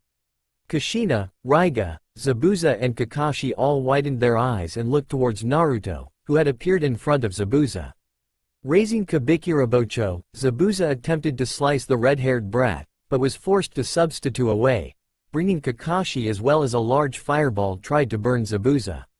Grunting in annoyance, Zabuza made a water clone to imprison Kakashi, before looking at the red-haired brat. "You, Red, what's your name? Maybe one day you'll be worthy enough to be marked down in my bane." "Shut up," was the unexpected response from Naruto. "I don't care about you, but it'll be interesting for us to take on a swordsman of the mist." At the end of the sentence, Kanade and Sasuke had appeared next to him. Sasuke quickly looked to Kushina and gave directives to Sai. "Sai, use your ink ninjutsu to support Kushina-sensei. Tell Haruno and Namikaze to step in and help if necessary, but protect the client at all costs." Sai nodded, and unfurbished his giant scroll and proceeded to draw lions, tigers, hawks at an incredible pace. Making a hand sign, he muttered, "Ninpo, Choju Giga." 5 lions and 3 tigers immediately rushed towards Raiga, while 3 hawks were circling in the air, waiting for an opportunity. Kushina sent a grateful nod to Sai, before slowly pushing back Raiga. Raiga was irritated, this red-haired bitch certainly could match Mangetsu. As much as he hated the bastard, he was definitely stronger than him. Calling down a bolt of lightning to distract Kushina, he smirked before commenting, "Uzumaki Kushina, the Benihime. Certainly doesn't do you justice, does it? Raiden. Raikyu," and threw out 5 balls of lightning at great speeds, aiming at Kushina. Meanwhile, Zabuza was getting annoyed and frustrated. The black-haired brat was the main fighter, engaging him in a bukajutsu fight. Normally he'd had the upper hand, but because the brat was smaller and deceptively trickier to handle, he couldn't risk using Kabikirabocho or he'd slice himself open. If there was an opening, and there were many of those, the white-haired girl would rush in with her arm blades and disengage for the brat. The last one, the red-haired Gaki, was even more annoying than the brat and girl combined. He'd come out of nowhere, and attempt to go straight for vitals, and it shamed him to admit it, but he was very accurate and had insane reflexes. He'd always thought that Konoha was a tree hugger, that taught their genins useless skills, but after seeing those 3 he was quickly re-evaluating his previous opinion. Snarling in fury, he kicked the brat away, before going for an overhead strike on the Gaki. Only to be blocked by Kakashi's metal gloves. Not letting down the pressure on Kabikirabocho, he glanced left, only to see another brat, grinning towards him. Minutes ago, Narumi had seen a golden opportunity. The eyebrow-less freak was fighting the Dobi, Uchiha and Tachibana, as her mother was doing okay against the green-haired maniac, she hoped. Seeing that the clone of the freak was watching the battle between the creator and the 3 genin, she smirked, dashing forwards and called 3 clones to unleash a volley of kunai. The water clone rolled its eyes. Surely the brat that called him eyebrowless didn't really expect him to not see that. However, its eyes bulged, as Narumi had reappeared behind him, shoving 3 kunais into its vertebrae. Present timing. Zabuza knew he was sorely outmatched. The trio of genin that he just took on could qualify as Chunin material, at least in the mist. To add upon that, he had another brat to deal with, that could defeat his water clone, and not to mention Kakashi. Although Raiga was doing well against Kushina, he wasn't stupid, it was only because she was worried about the client and the brats. He grinned maliciously. There was always next time, before signaling to Raiga to retreat. The green-haired swordsman didn't like it, but Kushina had gotten in a lot of damage compared to him against her. Unleashing one final ball of lightning for good measure, he disappeared in a swirl of mist. Zabuza slammed Kabikirabocho into the ground before snarling out, "Sharingan no Kakashi, you've won this round. Make no mistake, we'll still kill the old man. But maybe we can have some fun doing it." Upon the end of his statement, he had already rushed through 44 hand seals and screamed out, "Sweden! Suiryuden no Jutsu!" before vanishing in a swirl of mist as well. Kakashi's eyes widened in alarm. He was already running low on chakra, but before he could do anything the water dragon fell. To become water again, courtesy of Kanade and Naruto, slicing through the water. Shaking his head in relief, he covered his Sharingan eye before collapsing. Naruto grunted, as he dumped Kakashi on a nearby chair. The daughter of the drunkard was Tsunami-san, a mature and beautiful woman in her late 20s to early 30s who had eagerly welcomed them into their home after seeing Tazuna all right. Speaking of Tazuna-san, he was just madly raving about how this super team of brat ninjas had protected him from the super scary assassins, etc. etc. Naruto let a ghost of a smile appear on his face, as he remembered how Tazuna comically waved his hands around in awe. Turning around to face Kushina, Kushina had just finished her conversation with Tsunami-san. Kushina then turned around to face all the genin, a warm smile on her face.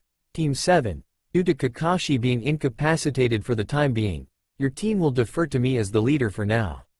Now, although we dealt some damage towards Zabuza and Raiga, they are still not to be underestimated. Those cuts and lacerations, with the aid of medics, could be easily healed, and we still don't even know how many people there are in the opposition. Which means, we have no information on them compared to us. I've already called for help for a team of Anbu, which should be on their way. However, I estimate we have around 3 days if they truly have a medic, maybe a week if they don't. To prepare, all of us need to train. Team 7, what has Kakashi taught you?" Sai answered with a fake smile plastered on his face, "Teamwork exercises." Kushina just waited, until it was clear that nothing else was going to come out. "That's it?"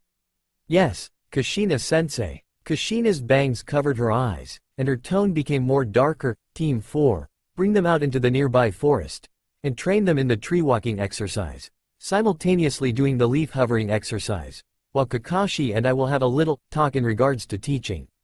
Narumi shouted, "Yeah, let's do this, Minna," and she led the rest of her team and Team 7 out.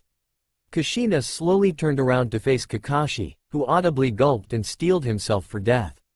Tazuna, Tsunami and Inari appeared out from the hallway and were comically terrified of how Kushina was brutally manhandling Kakashi, shaking him and screaming in his ear how he was irresponsible, uncaring, a lazy pervert, icha icha, worthless stick in the mud, never going to get any girls, etc. etc. Kakashi just silently accepted his fate. Forest. Narumi was barking orders towards Sakura, who was panting and huffing after doing one run up the tree. Sasuke and Sai were calmly walking up and down the tree, while Naruto and Kanade were practicing basic katas. Suddenly, a girl dressed in a pink yukata came in, then stopped. Well, that was natural, since all 6 genin were brandishing lethal weapons. The girl nervously smiled. "Ah, hi?" Narumi and Sakura put away their weapons, thinking that this girl was no threat. "Hi, are you a citizen here? What are you doing here? Oh my god, you look so pretty." The girl nervously smiled once more. "Ohio, my name is Haku. And I'm just here gathering herbs. One of my friends fell very sick recently, so I was just finishing gathering herbs and back to help him heal." Naruto and Sasuke exchanged a glance. "Nah. They'd never heard of herbs being able to heal cuts and lacerations. More like internal illnesses and such. But Naruto was still looking at the girl, finding her to be slightly suspicious. Behind Naruto, Kanade was silently pouting and glaring at Naruto, mistakenly thinking that he thought the girl to be pretty. No one took notice of this except for Sai and Sasuke just internally smiled again. The girl, Haku, then asked, "So, are you all ninja? You don't look very old to me." Narumi shouted, "Hey, we're pretty strong here, except for the dead last." Haku repeated after her questioningly, "Dead last. HMPH, that'd be me." Naruto stated, still looking at Haku.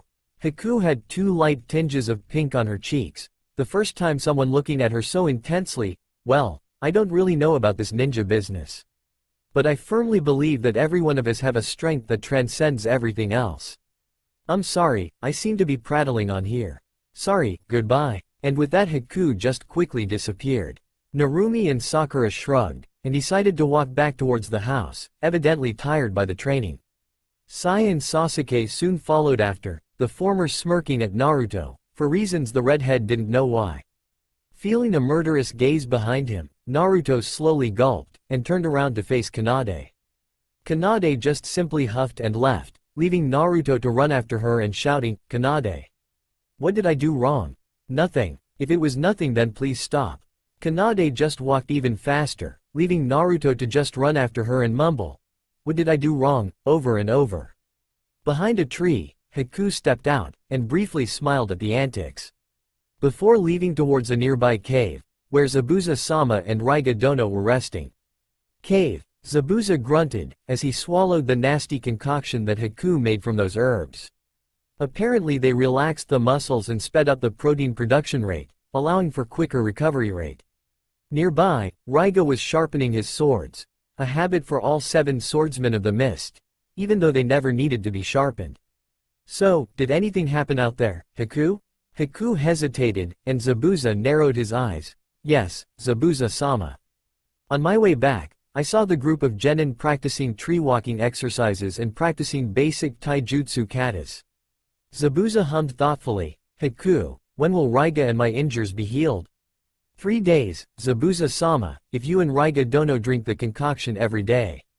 Use the next 3 days to scout out possible weaknesses and strengths of Kakashi, Kushina and the brats. In 3 days, we attack, and we will get the money from Gato. Understood, Zabuza-sama. Dinner. Tazuna's house. The group of genin and the 2 junin were marveling at Tsunami's cooking ability as there were only rice, fish and some eggs but they smelled heavenly. "Dig in, Shinobi-san." The group chorused, "Itadakimasu." As they were eating, Tsunami's son, Inari kept quiet, until he just suddenly shouted, "Why are you trying so hard?" All conversation stopped, as they turned to look at Inari. Inari was glaring at every one of them, speaking in a bitter tone that no innocent civilian kid should have. "Gato is the strongest. No one can oppose him. Why don't you just give up and go back to enjoy your rich-filled lives?" Sasuke moved to grab Naruto, as he was about to rise up from his chair. Deeply breathing, Naruto coldly turned and kicked the door open. Kushina shouted, worry etched on her face, "Sochi. Where are you going?" Naruto turned to look back. Ice-cold glaciers narrowed into slits. "Somewhere, where isn't here?" On that note he disappeared, Kushina sitting back down, hurt visible. Sasuke turned to look at Kanade, but she had disappeared. Knowing that his brother and all but blood would be fine, he used the infamous Uchiha glare on Inari and let loose enough killing intent to intimidate Inari. "Brat, you know nothing. Sure, your father died, big deal. But at least you know, and have some love. Naruto, son of Namikaze Uzumaki-sensei, received no love, from her or our Yondaime Hokage. You think you've gotten it rough? Kanade's been an orphan all her life, and I can't say anything for mine, at least in my bad moments I don't whine like a baby. You have Tazuna-san, who's willing to risk his life, to create hope, for countless villagers that he knows, even more that he doesn't. Your mother makes the best out of everything, willing to support her father, even though her love died in the process and she should have lost all hope. But she didn't, because of you. Yet you just whine here, ignorant of happiness." Inari had already broken down, while the rest were stunned into silence. Tsunami tentatively broke the silence. Naruto-san, he went through all of that? Clenching his jaw, Sasuke thought of everything that Naruto had experienced and told him before he met his family. Yeah, he did. But soon the Uchiha clan saw injustice, and we took it upon ourselves to right all wrongs inflicted on him. Because we love our family. Forest. Night. How dare he? A tree fell in splinters to join the pile that had fallen to Naruto's rage. You should just give up and go back to your rich-filled lives. Arg. Naruto made 3 clean cuts, making 3 gashes, splinting bark off a relatively thick tree trunk. So, this is where you've went. A calm voice interjected the otherwise silent clearing. Without turning his head and knowing who it was, Naruto took a deep breath and released it. Kanade. Fight me. Naruto could only utter, what? Kanade simply summoned her 2 arm blades, and dashed towards Naruto, already positioned to stab Naruto's kidney. Naruto could barely dodge. Kanade, what? I don't want to fight you. Kanade didn't respond, and had continued attacking with her 2-blade style, until Naruto, still in his fit of rage, responded, the 2 finally clashing in a rhapsody of blades. Shinso sang remorsefully, against the blades of Kanade, who hummed mercilessly, metal striking metal in harsh grating sounds. Finally, Kanade disengaged from the battle, and her form had several blood streaks. Naruto, don't hurt yourself. Don't keep everything bottled up. Let it out, your sadness, anger, grief, pain. I'll take it all away. Naruto, finally awakened from his rage, gasped in horror at what he had did. No. Kanade, you don't have to do this. I promise, I'll keep check of my anger. Yet you keep everything bottled inside you, unwilling to share with me, or Sasuke. Naruto, please. Realize that there are people whose hearts break each time they see you hurt yourself. By now, Kanade's tone had softened several degrees, and she had deactivated her arm blades. Naruto grimaced in pain, finally collapsing to the grass, all traces of anger gone. Kanade, promise me, you'll be with me, yeah?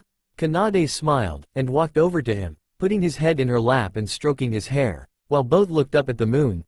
Yes, Naruto, I'll always be with you, so always be yourself.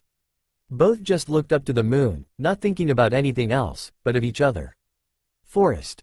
Next day, Haku was humming peacefully, as she gathered more herbs, until she spotted 2 of the genin, sleeping peacefully. Eyes immediately hardening, she fingered the 2 senbon that she kept in her hair, before hesitating, smiling a resigned smile. I was always too weak-hearted, and woke the 2 up.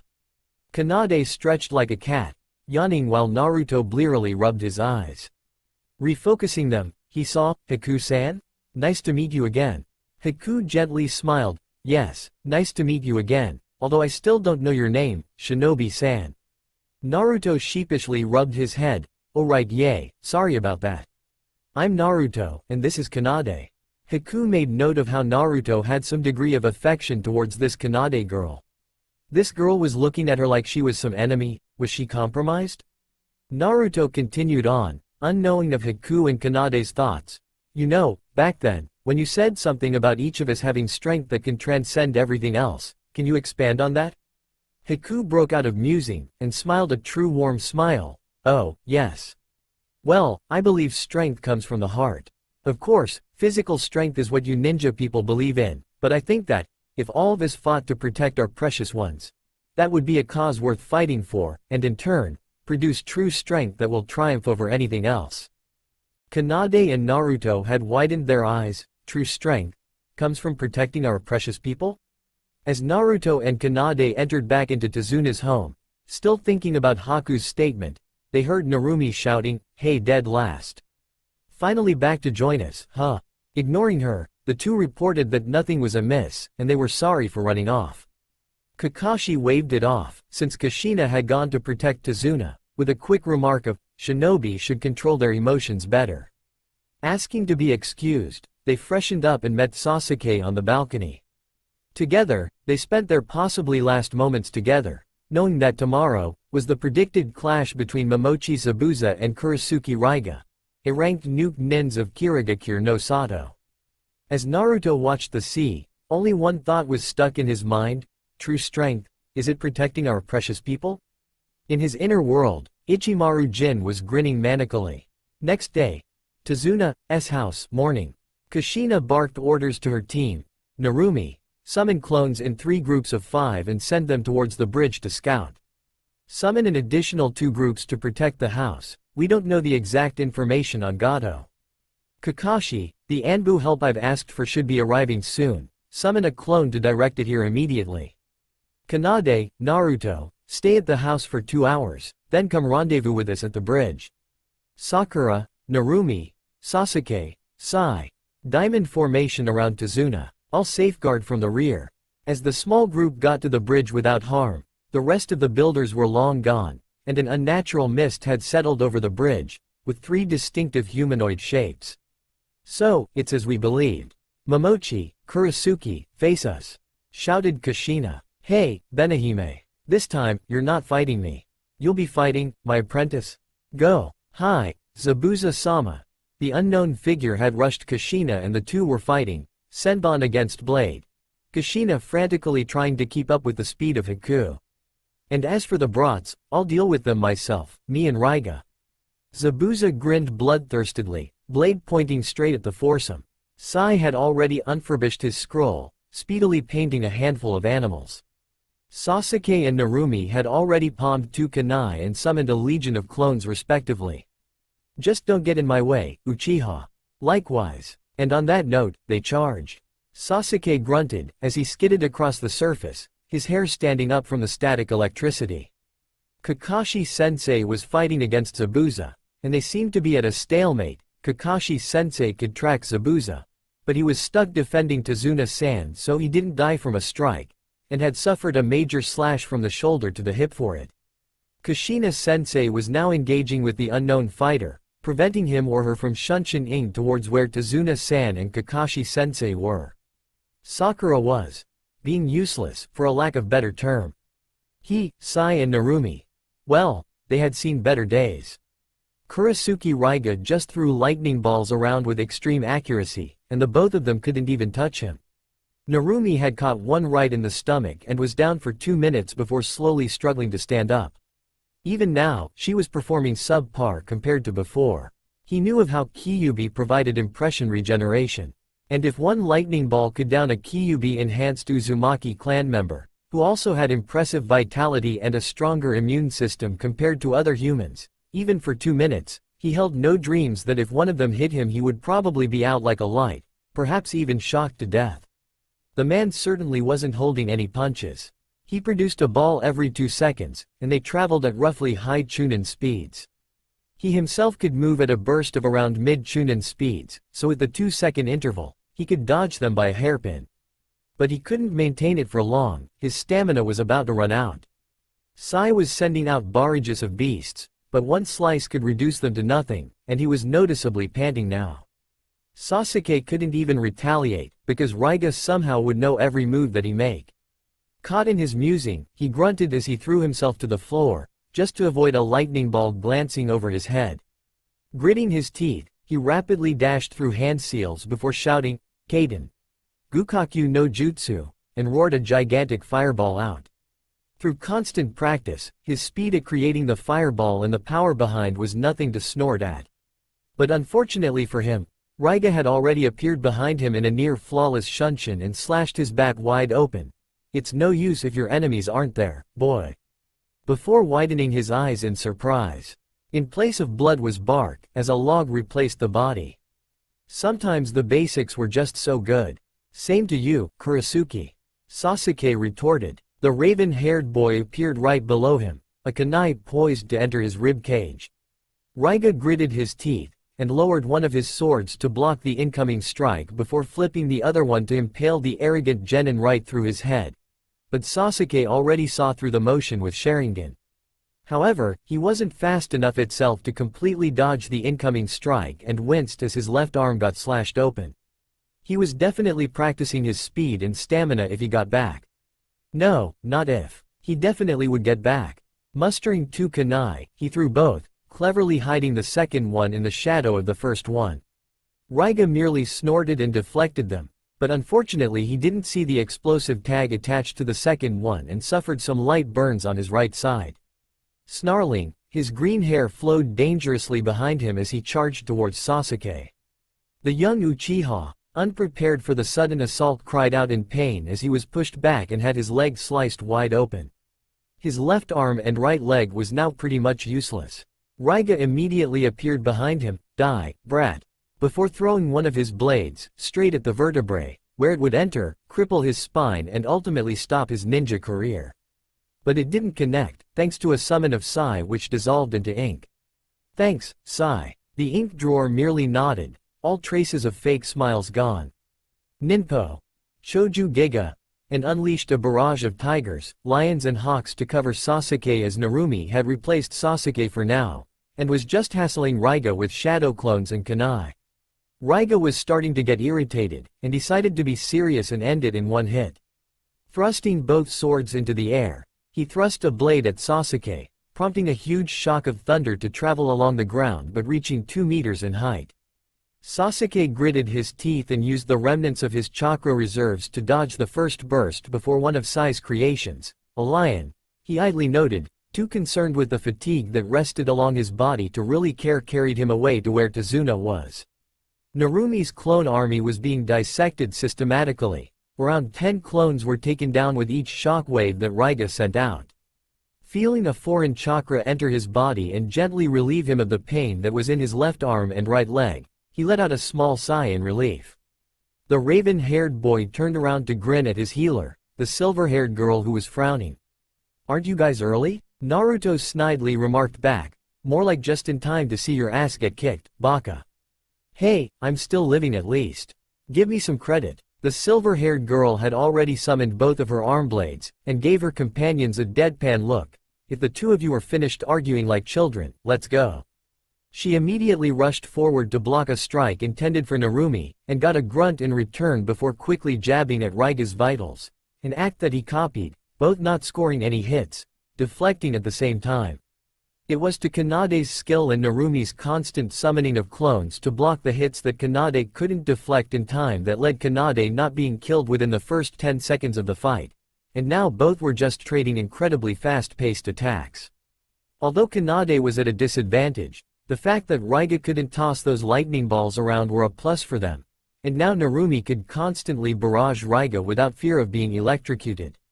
Sai had returned to draw more and more ink animals to help Kushina-sensei, but it was clear that Kushina-sensei now slowly held the upper hand as the unknown masked ninja was sporting quite a lot of cuts on his torso and legs. However, Kushina-sensei didn't come up completely unscathed. Her left arm was covered in senbon and they looked painful. Naruto smiled at Sasuke, the latter chomping down 2 chakra pills. The Anbu came and defeated 5 thugs that were going to take Tsunami-san away. They're on their way, but apparently Gato's thugs have attacked the town, so they're dealing with them first. "You alright?" "I'm fine. Take Kurisuke out for me, and don't give him time to make those infernal lightning balls. For now, that's the most dangerous part." "Got it. Stay alert." The red-haired shinobi dashed into the fray. The trio of clones from Narumi, fast attacks from Kanade and unexpected strikes from Naruto proved to be too much, as Raiga leapt backwards, blood dripping off his body. His lips were twisted into a sneer, and his face looked unusually serious. "You bunch of brats are pretty good. I haven't even had this much fun since leaving Kirigakure. But this ends now. It's a shame I have to end this so early with my trump card against a bunch of brats, but Copy Ninja and Benihime will be killed with this as well. Behold the real reason why I was called Kirigakure no Raijin." A massive pillar of chakra flowed around Raiga and ascended into the sky. Thunderclouds boomed in the distance, and as Raiga thrust both Kiba swords up, lightning clouds formed and were drawn into Raiga's body.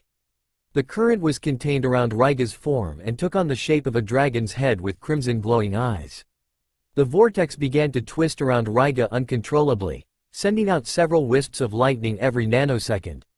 None of the genin could do anything, all stunned by this display of elemental ninjutsu. No, not even ninjutsu. Raiga was currently harnessing the very powerful of natural lightning, a near limitless power source. Gritting his teeth, Naruto rapidly analyzed his current options and outcomes. None looked particularly good. In his, Kanade or Sasuke's arsenal, none of them, even combined, could be used to deal with this. Kushina, seeing that her team was now in trouble, temporarily snarled, reminiscent of a certain fox, and tried to dash over. Keyword tried. The masked ninja immediately got in her path and had formed ice mirrors in a dome around her. Her violet eyes darted frantically for a way to get out of this entrapment. Benihime, I am sorry. But I will steal my heart for my master and end your life here. Now. It was the utter conviction in the masked ninja's heart that made Kushina snap. No, yours will be ended. Kushina took a deep breath. She hadn't used this proper technique since the war. The one in the genin exams was just an incomplete version. Ninpo. Kongo Fusa. Hundreds of chains came out from where Kushina was standing, and started stabbing through each ice mirror, as Haku would call it. Spotting the real one at the top, she directed 3 chains to thrust at the shinobi, and when he had leapt out to avoid being impaled, she was already behind him in the air. He turned around, but it was too late. Benihime pierced him through the spine. No! The scream came from Zabuza, whose chakra had formed a shroud of a purple demon with feral amber eyes behind him. Zabuza kicked away Kakashi, sending him crashing into the bridge, and leapt for Kushina. Kushina's own eyes narrowed, and her blade began glowing crimson. She sliced forwards, sending a wave of chakra right into Zabuza. Zabuza made no move to dodge, and took the glowing strange red chakra wave head-on. It cut into him, leaving a deep gash, but he roared with the ferocity of a monster, and cleaved Kushina's back open. Kushina screamed out in pain, losing her grip on her blade. Her body riddled with cuts, and with this major gasp left her collapsing on the floor. Zabuza stood in front of her, eyes twisted hatefully. He was about to bring down his cleaver and separate her head from her body. This is for Haku, Uzumaki Kushina. Kachiyose no Jutsu. 8 dogs bit down onto Zabuza, pining down all movement from him. What the hell is this, Kakashi? A low, guttural scream erupted from Zabuza's throat. You are strong, Zabuza. Your kenjutsu effectively kept me, a ninjutsu specialist, from using my techniques. But your anger on your death of your apprentice overtook you, and now you'll pay the price. A ball of super condensed lightning chakra formed around Kakashi's hand. Both eyes, the normal onyx and spinning Sharingan, glared murderously at Zabuza's form. Reappearing in front of Zabuza, Reikari struck the prone form of Zabuza straight through the heart, punching directly through the chest of Zabuza. Zabuza spat out a globe of blood, before slowly sliding down, never to move again. Zabuza-sama. Kushina and Kakashi's eyes both widened at the ninja, who was now unmasked. The apparent girl had tears streaming down her face as she stared at the corpse of Zabuza. Ahahaha. Kushina-sama, I guess you didn't kill her after all. I'll be glad to rectify that right now. Kushina's voice returned to coldness. Haku. This time, the voices of 4 genin entered. Sai didn't choose to speak, and Sakura was out of the fight. Kakashi squinted his eyes in curiosity. You guys know her? Naruto slowly walked forwards, shaking his head in disbelief. Impossible. It was you all this time, Haku? Haku slowly raised her head up, her vision blurring in and out of focus, but she made out the red-haired boy that she saw in the forest a few days ago. Naruto-san, was it? Kill me now, please. Why? By now, Sasuke, Kanade and Narumi had joined the crowd, standing silently as they heard what Haku had to say. It's only logical. We lost, and me, the tool for Zabuza-sama, couldn't even die to save his life. Raiga Dono is also not here, which means you have defeated him. I have no more purpose, and such, I must die. The assembled area was silent, until a sound was clearly made. A sound of a slap. Kanade-chan, was the response from Kushina. Kanade, was uttered by Sasuke and Naruto. All 3 of them had gobsmacked expressions, not expecting the polite, petite, kind girl to resort to a slap. Kakashi just had a serious look on his face, headband already covering his Sharingan, with Narumi clearly conflicted, showing a combination of uninterested, sympathy, anger, loathing, hate in her facial expression. A little further behind, a weasel-masked Anbu with the rest of his squad stood silently, but this particular Anbu snickered, with a smile on his face. The aforementioned silver-haired girl calmly squatted down and stared at Haku straight through the eyes. Nobody has no purpose. Even if it's the scum of the earth or the saint of a village, they live. And naturally, they have a purpose as well. Your reasoning is just idiocy, trying to be something that you can never be. If Zabuza thinks you are a tool, and you think you are his tool, Why would he get enraged when he thought you were killed? He treats you as someone precious, just like how you truly think of him as precious. That burst of strength almost killed Kushina-sensei, and it would have succeeded if Kakashi-sensei did not interfere. Are you now contradicting yourself when you think that protecting our precious ones make us strong? No, but, there can be no buts, Haku. Naruto's voice now rung out. No matter the reasons, no matter the outcome, you fought to protect Zabuza. You fought because you cherish, you want to protect, and you love Zabuza. If the situation was reversed, would you have told Zabuza to keep avenging you, and eventually die? Or to live a new path in life, free from nightmares? Haku could give no response to that. It sounded exactly like what Zabuza-sama would have done, avenging her in combat, killing him with a grin on his face as he avenged her. But she privately did not want Zabuza-sama to follow a path of carnage. Ha Haku. The voice was throaty, hoarse, but definitely belonged to Zabuza.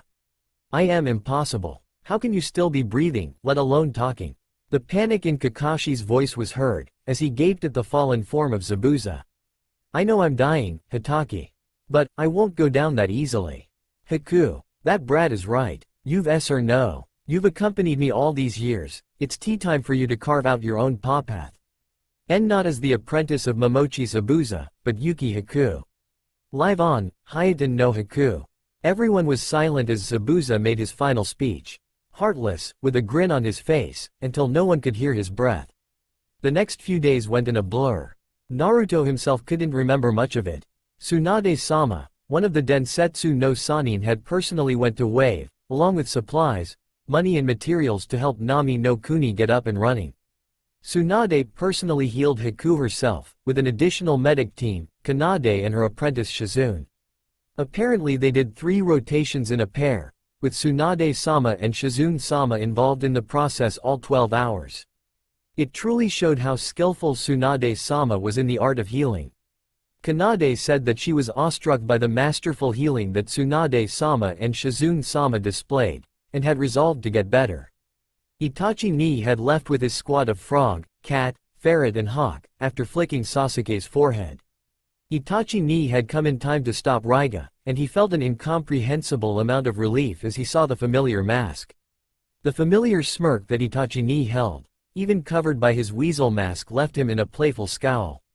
He was sure that Sasuke was even more angry in a comical way, but he felt a smile grow on his face, and his only thought as he saw the fight was, "Thanks, Itachi." 2 Cage Bunshin appeared next to Itachi, all 3 flashing through hand seals.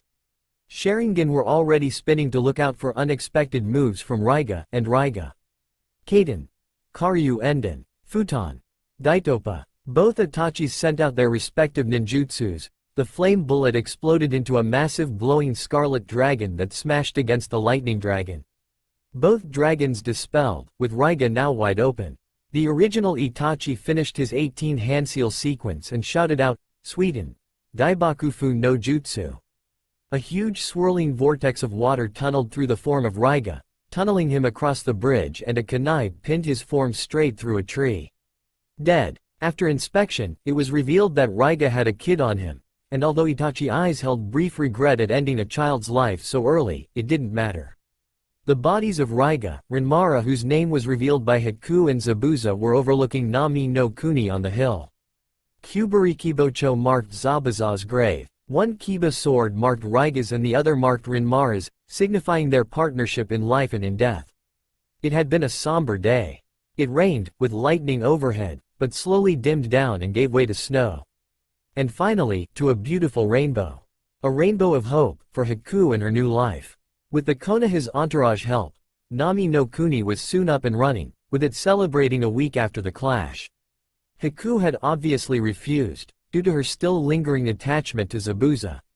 But she promised with a faint smile on her face that she would get over it soon, after she had just a little bit more time. Tsunade-sama and Shizune-sama were already in one of the bars, drinking away. Narumi and Sakura were on a girls' night apparently. They had invited Kanade, but she had refused politely, saying that she had other arrangements. This of course led to them being overly curious and notified Kushina. And now all 3 plus Sai and Kakashi were spying on Kanade. The white-haired girl was clad in a silver dress and looked as composed as ever as she sat in the living room, quietly talking with Tsunami.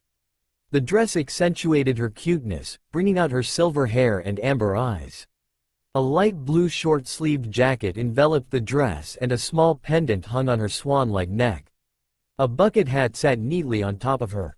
"See you soon, Sasuke." Naruto was smiling, even grinning. The red-haired boy was dressed in a simple white dress shirt with a black blazer and black slacks.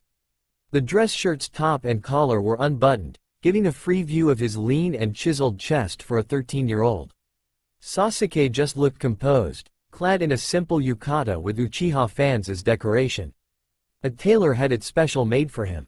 The onyx-haired boy took it as a gift, ignoring the fact that the tailor was a pretty 20-year-old that had hearts for eyes as soon as she saw him. "Nope, nothing to see. See you, Naruto. Don't do anything I wouldn't do." Sasuke smirked as Naruto glared at him, although the effect was ruined with a light blush. "Let's go." Kanade let loose a tiny smile as she saw Naruto and Sasuke come down. "Shouldn't it be the gentleman's job to pick up the lady?" Naruto sheepishly rubbed his head. "Well, it's kind of hard when we're all living together right now. Next time, you'd better." She turned away, a light blush on her cheeks. No one in the living room missed the innuendo. There would be a next time, and many next times if this one went well. "Let's go. I want to see how Wave truly has prospered now." The group's stock following Kanade was awestruck. Kakashi smiled, approving of the young love. Kushina was confused on how to decide. They were so young to start this kind of romantic relationship, but they just looked so cute together. Narumi and Sakura evidently thought of this and were comparing it to their own fantasies. Insai was smiling again, but mentally recording this information down for Danzo-sama. Sasuke smirked, and casually left to sample the local delicacies of the town. Naruto honestly thought this was the best night, only compared to the day he met Kanade. They explored the town together, eating marshmallows, listening to local horror ghost stories, talking, and even had a small dance together in a clearing where the townsfolk had a small party. Eventually they had wandered off to the marketing part of the town, and were browsing through the merchandise. They passed a music shop, and decided to go inside after listening to the wonderful melody that the shop was playing.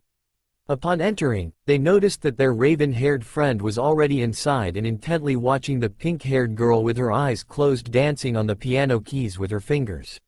She played a wonderfully harmonious tune that left the trio wanting for more. She finally opened her eyes, revealing pink sclera and irises. Flushing in embarrassment that three strangers were watching her, she stood up and knocked her legs across the piano seat, almost bashing her face against the piano. Sasuke wrapped an arm around her, whisking her to safety, also making the girl flush bright cherry red. Of course, when Sasuke realized what he'd done, he gently released the girl with a light blush.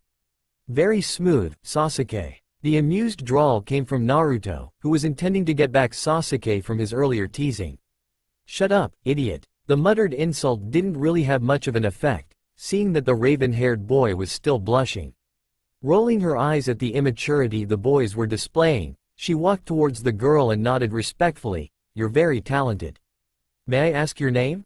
"Ah, it's Awasawa. Awasawa Masami." "Awasawa-san, nay? How long did you practice for the piano?" "Actually, I just started around 2 weeks ago. I'm much better on the guitar. Me and my friends have our own band, and we just play together. Sometimes we play more gentle music, and I rotate to the piano for this." All three were stunned. This stranger had an abnormal talent for music from what they could see. 2 weeks and she was already playing such a harmonious tune. "Huh, I'm suddenly now interested in playing music." "Sasuke, just because you like someone doesn't mean you have to pretend to like their interests." The gentle chiding tone from Naruto was actually starting to irritate him, but he knew this was just payback for earlier. "Will you actually shut up, idiot? I've actually been thinking for a while. I mean, our only hobby can't just be training." "Training?" At the mention of this word, Awasawa's ears perked up and she put her fingers to her lip. A second later, she gasped as she regarded the trio in a different light. "Are you guys ninja, the heroes of Wave?" "Oh yeah, I guess we are." During their little date, they had been receiving free merchandise and be called that. They naturally refused it because they didn't really do much, most of it being Kakashi-sensei and Kushina-sensei. And Itachi ni, that must be so cool. Iwasawa breathed wistfully. Suddenly, a stream of music burst through the shop, as Kanade sat on the piano chair, humming thoughtfully, paying her fingers no attention. Masami, Naruto and Sasuke were all awestruck by how she just whirled her fingers on the piano. The A form of the binary piece was sad, with the B form being intense paced. They felt sadness, rising hope, and it all ended with a final rhyming couplet on the instrument. What abnormal talent you have, Ito. Tachibana Kanade. Kanade just looked at her fingers in amazement, as if she couldn't believe she played that piece herself. Kanade, that was just so sad, but beautiful at the same time. The comment came from Naruto, who had realized why she played that piece, with Sasuke silently looking on. Tachibana-san, that piece was just so beautiful. You must give it a name. The excited shout came from Iwasawa Masami, unknowing of the reason that this music came to mind. Kanade smiled sadly. She was thinking of Zabuza-san, Raiga-san, Renmara-san and Haku-san as she played that piece. She could feel the sadness as Haku retold her story to the people that took away her precious person, until how she and Naruto talked some sense into her. Now, she was free to pursue her dreams, but she did not have any. No one spoke of it, but they all knew that she was broken in some kind of sense. She had no path, no direction, no conviction. As she thought of how utterly miserable Haku's story was, seeing her mother killed by her father with her father about to kill her and being forced to defend herself, her mind whirled and her fingers followed. Unjust life. The two teams and Haku were in the office of the Hokage, where the Elder Council was currently about to decide Haku's fate. Tsunade and Shizune were still at Wave, both acting as a guard force after Tazuna, the newly elected governor of Wave by both the people of Nami and the daimyo, had entered a trading contract with the Land of Fire. Iwasawa Masami had struck a friendship with the young Inari, and both had tearfully waved the entourage goodbye as they embarked upon the return journey. They had promised to visit Konoha sometime, and Naruto just guffawed himself silly when Iwasawa had hugged Sasuke deeply and far longer than she had hugged Naruto or Kanade, both blushing a deep crimson in the process. Sasuke had tried to set him on fire that day. Those were the more pleasant memories. Haku-san, nay? You possess the ice release bloodline hailing from Mist, most likely originating from the Yuki clan. Momochi Zabuza, demon of the Mist, trained you, indicating prowess in water release techniques and silent killing. Additionally, Kakashi and Kushina have vouched for you. I don't see any reason why you can't join. Minato smiled. Wait, Hokage-sama, what if the other great villages hear about this? Mitokado Homura pushed up his glasses. Mist in particular with their civil war. Wouldn't that be a breach of the pact the other four agreed on to never interfere within the borders of Mizu no Kuni? Sarutobi Hiruzen smirked. You said it yourself, Homura. Within the borders of the Land of Water. Technically, Wave Country is now considered under Fire's protection. Shimura Danzo grunted in affirmation, his one eye scrutinizing Haku. Besides, Mist is incapable of dealing with us without first dealing with their civil war. They are of no consequence compared to Kumo. Kaharu frowned even more deeply. Kumo will not stand our interference lightly. Perhaps they will try another incident. Minato narrowed his eyes. They can try. This time, they will not succeed. There will be no repeat of Hyuga Hazashi. Sarutobi Hiruzen coughed, a warm smile on his face. Enough of this, we are here to discuss Haku's position. Kushina, what rank would you consider Haku to be? Kushina bowed down. Sarutobi-sama, I would rate Haku at Tokubetsu Jonin level. Her unique skills far surpass Chunin, but I believe that she needs that extra edge for Jonin. Minato and the elders shared a look before nodding unanimously. Yuki Haku, as of now you are a Tokubetsu Jonin joining Konoha's forces.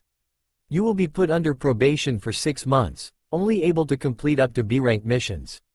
Your housing for now will be. Kushina interrupted, a mischievous smile on her face.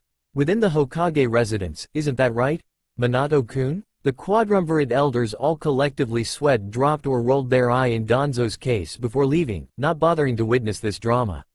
The 5 genin all shared bewildered looks, except for Sai. You'll be residing with my family. Minato cleared his throat with an awkward smile. Thank you, Hokage-sama, Kushina-san. Haku bowed deeply. I am in your debt. Kushina waved her off, a guilty smile on her face.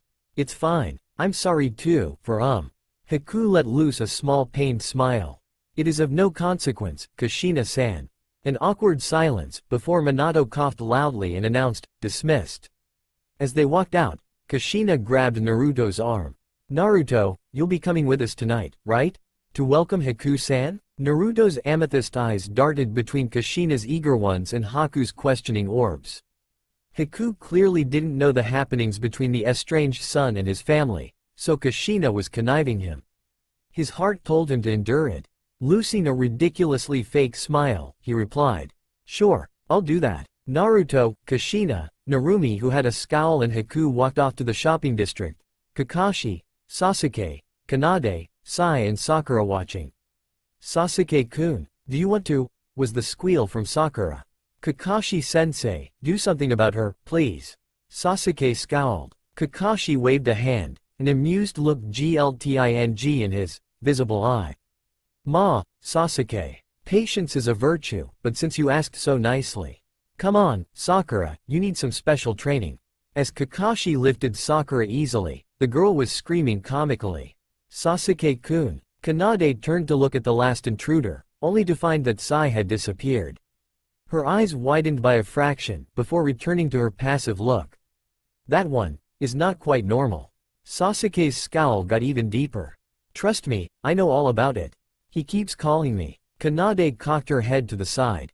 "So you're—" Sasuke really wanted to bang his face on something hard for the inane statement. He settled for his palm. "Kanade." The corner of Kanade's lips twitched, before solemnly returning her gaze at where Naruto had turned from them. "I wonder what Naruto will do now." At the root headquarters, Danzo stared at the kneeling form of Sai. "Your thoughts?" Sai took a moment before hesitantly replying. "I doubt she is a deep-cover spy, Danzo-sama." Danzo hummed thoughtfully. "Very well. I will arrange for more combined team missions for you and Team 4. Continue to observe and protect the Jinchuriki." "Understood, Danzo-sama." Naruto had a bored look as he shoved his hands in his pockets, the cold yet warm weight of Shinso across the back of his hip reassuring him. The last time he had walked with his family. Narumi stood in front, a bright smile on her face as she greeted villagers along the way. Trailing behind her was Haku and Kushina, talking animatedly. Or, more like Kushina rapidly firing questions about Haku's favorite style of clothing, with Haku quietly responding. He himself was trailing several steps behind. After several minutes of walking, they finally arrived at a shop that sold premier clothing for shinobi and was often frequented by Jonin. The reason why Chunin and Genin didn't go was because they didn't have the money to. "Era, Narumi, Kushina-sama. Welcome, welcome. Do you need new clothing? Oh, and 2 new faces?" Greeting them was a young girl, clad in a bright pink shirt and tight blue pants, resting on her forehead a leaf forehead protector. Narumi eagerly smiled and hugged the girl. "Ten-chan, how's business?" Tenten smiled and warmly hugged back the girl. "I've been great, Narumi. Guy-sensei has just been punishing Lee too hard and now he's in the hospital. Again, so Guy-sensei let us off for 2 days. I heard your team was stuck in Wave?" Guy-sensei was proclaiming how hip Kakashi was and ran off to challenge him. Narumi grinned and boasted. "Yeah, it was a super cool mission. Ka-chan and Kakashi-sensei were awesome.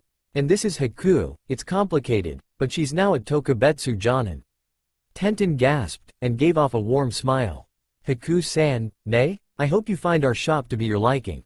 Tenten led the entourage inside, and while Kushina was trotting around trying to find clothing for Haku, Naruto wandered off to venture the armory. She and Narum had a small discussion. Narumi muttered distastefully, "That was my dear brother, Naruto. As you can see, he doesn't like Ka-chan that much." Tenten frowned in distaste. "I just don't understand it. How can anyone not like Kushina-sama? She's so wonderful, a beautiful woman with beautiful blade skills to partner with."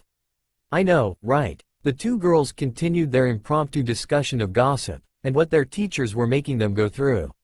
Naruto stared at a Fuma shuriken. There was no difference, except after careful inspection he could make out seals, but not comprehend what were their meaning. "Those are specially crafted for the hunting corps. 7,000 ryo for one of them." Naruto turned his head and glanced at the most massive man he had seen in his life. The bald man had numerous burn scars running over his face, but not quite to be called disfigured, and his right eye was scrutinizing him with his left eye covered by an eye patch. Perhaps he could be called attractive in a primal, wild sense. I see. You're Kushina's son, innit? It wasn't a question. She came in here, talkin' 'bout that blade you got. Shinso, was it? Care to let an old man look? Naruto wordlessly unsheathed Shinso and handed it to the elder man. The man grinned and ran his finger over the blade, grunting in approval as it immediately bled. Straining his ears, Naruto struggled and could only catch snippets of what the man was murmuring. Sharp. Tetsu. Uzumaki. The man with graying hair threw back the blade, and Naruto caught it and slid it back in its sheath without looking back, still focused on the shuriken. Those seals. Do they manipulate chakra? Like chakra flow? The man smirked. I'm glad you asked. They automatically filter your chakra into wind-natured chakra, increasing the durability, speed and sharpness of the shuriken. There are also some other seals, which prevent rust, dullness and such. I see. The man looked bewildered, before erupting into laughter. I don't know what you see, but you're very interesting, brat. Naruto spared a lingering glance at the massive hulk, before wandering away to look at the various other weapons hung on another wall, with the man amusingly looking at him. Kushina came over, and smiled. Yama, how's business? The aforementioned man rolled his eyes. Kushina, how many times must I say it, it's Yamakoshi. By the way, that brat has a great blade and good head. Kushina's smile faltered a little. Naruto, huh, Shinso's a beautiful blade. Quite. Anyway, what do you need? The man already turned his attention away, choosing to focusing more on several kunai he was tinkering with. The crimson-haired woman giggled. Nothing much. Narumi's shown an interest in kenjutsu, and I want to ask you to craft a blade for her. As you know, the Uzumaki trait might emerge in her. But even if it doesn't, she still gets something out of it. And for Naruto, I think he's already awakened it. The Garganton bald man arched an eyebrow. You think? How do you not know? Kushina grimaced. It's complicated, but can you craft it? Yamakoshi waved a hand dismissively. Yeah, as soon as I finish with that hunter Missy. Kushina turned, where Haku had already picked out several outfits, resembling her previous hunter nin uniform. Kushina-san, are you sure I don't need to worry about the price? They look quite. Kushina grinned. It's fine. Yama, leave it on a tab. After the entourage had left with a hefty bill for Minato, they went for some groceries. Naruto kept standing at the back, opting to fade out, but failing when either Kushina or Haku would pull him in a conversation unwillingly. Narumi on the surface cheerfully smiled and waved to the villagers, but deep down she was scowling in jealousy. Her mother had opted all but to forget about her and instead care for Naruto, and Haku wasn't that interested in her gossip and such. Soon they arrived back at the Hokage mansion, and Naruto held in his distaste as he sat at the family table when it was time for dinner. The last time he had sat here was perhaps several years ago, where he knew he wasn't welcomed and had opted to sneak food out of the fridge instead. Narumi was enjoying herself, hurriedly gobbling the food as if it would disappear any second. Kushina kept trying to talk to Haku or him, with Haku politely rebuffing her, or Naruto just remained stoic and silent. It made for quite an awkward dinner affair. After the dinner, Naruto went back to his room and cleaned Shinso, the act bringing him tranquility as he was lost in his own thoughts. His world disappeared in a myriad whirlpool of colors again. Inner world. Well, Boya, nice to see you again. I thought you would have forgotten about old me by now. Naruto grunted, as Ichimaru Jin laid on the grass nonchalantly, without a care in the world. Jin's smile widened just a bit. Now, is that any way to talk to your legend, god, power? Naruto stared at him, mouth open. What? Oh, your face was just funny as hell. Just kidding, kid. Naruto deadpanned at him. So, what made you bring me here? I don't know, perhaps a brief escape? Jin's smile widened even further, making Naruto wonder how could such a wide smile fit on a narrow face. Anyway, that and to teach you. Naruto looked confused. Teach me? About what? And how the hell can you teach me? Jin offhandedly commented. The birds and the bees, ya know. I know ya wanna have with that Kanade chick. Naruto's eyes bulged out of their sockets as he leapt back. What the fuck, Jin? Jin laughed and sprang up, brushing imaginary blades of grass off his pure white outfit. Hey, just a joke. Anyway, did you really think I'm just a lonely spirit and all that? Naruto shrugged. I dunno. What can you do? Jin wagged a finger in front of him. Everything that you can and a lot more that you can't. For example, knowing how to use my. Naruto's face was beet red, matching his hair as he yelled at the infuriating man. Goddammit Jin, must you relate everything back to? Jin raised an eyebrow, pretending to be in thought for a whole 2 seconds before cheerfully smiling. Yes, Naruto rubbed his forehead tiredly. So, that word changed everything. Jin's carefree aura vanished immediately. In its place was power roared into existence, all of it crashing around Naruto. Such was its monstrous aura, that Naruto's knees buckled and he gasped for air as he knelt. Just as quickly as it had come, it dissipated as fast. Jin smiled, but this time it was completely terrifying to Naruto. Just a demonstration, boya. Naruto gulped, before standing up slowly. What in the hell was that? That was. Jin interjected, a small loose smile on his face. Killing intent. Naruto scowled and crossed his arms. A technique that doesn't even use chakra doesn't really make sense. It worked on you, didn't it? And believe me, it works. Jin pointed out, his smile now smug. Besides, you were on the ground for over half a minute. Anyone could have slit your throat in that time. Naruto slowly nodded, still confused. So you're going to teach me that? Jin jumped to a tree, eyes smiling. Nope. Naruto face faulted, yelling at him angrily. So what in the blazing hell are you going to teach me? Jin rubbed his chin. Speaking of hell, it's actually not blazing, but... Seeing Naruto's scathing look, he chuckled ruefully. Right, Uzumaki bloodline. In essence, you get power from your soul. The soul's a powerful thing, boya. It's so powerful that you can make it into a weapon. Naruto knew that he was being completely serious, the cheerful aura around him replaced with not the terrifying one from before, but a serious, calm aura permeated the area. So, Shinso. Jin clapped sarcastically. Right, you didn't name it Shinso on a whim. You know the name of the blade, this part of your soul now because I gave you it.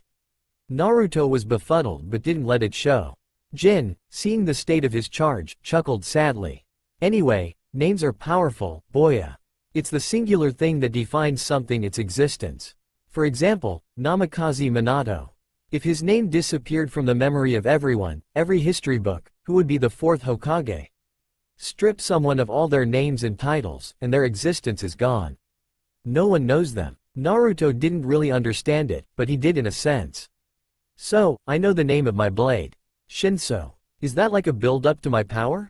Jin nodded thoughtfully. Yes, but I haven't given you permission to have my power. You could call it out 100 times, but I hold the power. And to know the name of your initial release, your Shikai, I need something from you. Naruto warily stared at Jin, before Jin somehow drew Shinso from behind his back. I need your understanding, Naruto. Your conviction, your belief. For you to know me, to use my power, I need to know you. And if I don't have my desired answer, I'll kill you.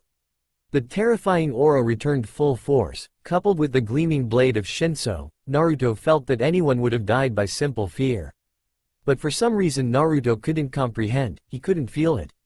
There was only his steady hum of his heartbeat, the roaring blood in his veins and the cold steel of Shinso. They charged. Naruto felt himself vastly outmatched and outclassed within the first strike. Jin was simply superior, with no other way to say it. In Jin's hands, Shinso was a silver bolt with the scent of death following it. In his hands, he felt nothing more than an amateur. Itachi and Shisui had nothing on Jin. Naruto was pushed back in an instant, frantically sidestepping, deflecting, blocking every strike that Jin was dealing. So tell me, what's your conviction? Jin's voice was conversational, as if he wasn't trying to maim or kill Naruto, who theoretically was also another part of his soul. Naruto idly wondered if he had dual personalities, except split souls factored into it as well. Naruto grunted his teeth, as his left arm was sliced wide open. To protect, okay, to protect everyone I love. Jin's smile dimmed by a fraction, and Naruto was moving even faster. So now you're just using someone else's ideals? That's pathetic, Naruto. Naruto felt his heart twist at those words. It wasn't the first time Jin had referred to him by name, but he could feel the sheer loathing. He gritted his teeth when his left leg was stabbed. So what the fuck do you want, Jin? Jin roared out loud, a complete contradiction to his smiling, calm behavior. I told you, I want your conviction. Fuck you. I'm protecting them because I care for them. How the fuck is that wrong? Naruto shouted back. Jin didn't reply but moved. A flurry of stabs and Naruto was stabbed in the shoulder, clutching it to stem the bleeding. Despite his raging emotions, he forced them down and directly blocked Jin's strike, each forcing their strength to bend the others. Naruto stared Jin in the eyes, narrowed slits and amethyst clashing, a slow mutter. That's my conviction. I'm not a particularly kind person, Jin. I will kill, even if I hate myself for it, like those bandits I slaughtered. Because I will do anything, to keep Sasuke, Mikoto, Shisui, Itachi, Fugaku and Kanade safe. I don't. Before he stabbed himself on his own blade, courtesy of him falling to the ground and Shinso impaling through his right hand. Jin's Shinso had disappeared, and Jin was wagging a finger patronizingly. Too sappy for my tastes, boya. By the way, that sucked. Naruto winced painfully and tore Shinso out of his palm. Up yours, Jin. Jin didn't reply, instead choosing to stare at Naruto before asking. What about your parents and sister then? Naruto opened his mouth to respond, before closing it. What almost exited his mouth was an automatic hate response, but time had a way of diminishing everything. Hatred, loathing and anger included. Naruto shrugged imperceptibly. Don't really give any fucks anymore. They're pathetic morons, and I just don't want to deal with them. Jin's smile widened. That's just running from the problem. Naruto stared back, a defiant look in his purple eyes. Then let them think that way. I don't care about them anymore. Jin almost started, before clearing his throat sheepishly. Hey, I guess it'll do. You've shown me conviction and the extent that you would go for that. You'll be a fine wielder for Shinso, Naruto. Naruto didn't know what came over him, but he smiled fiercely at Jin, feeling pride roar in his chest as he passed that test from Jin.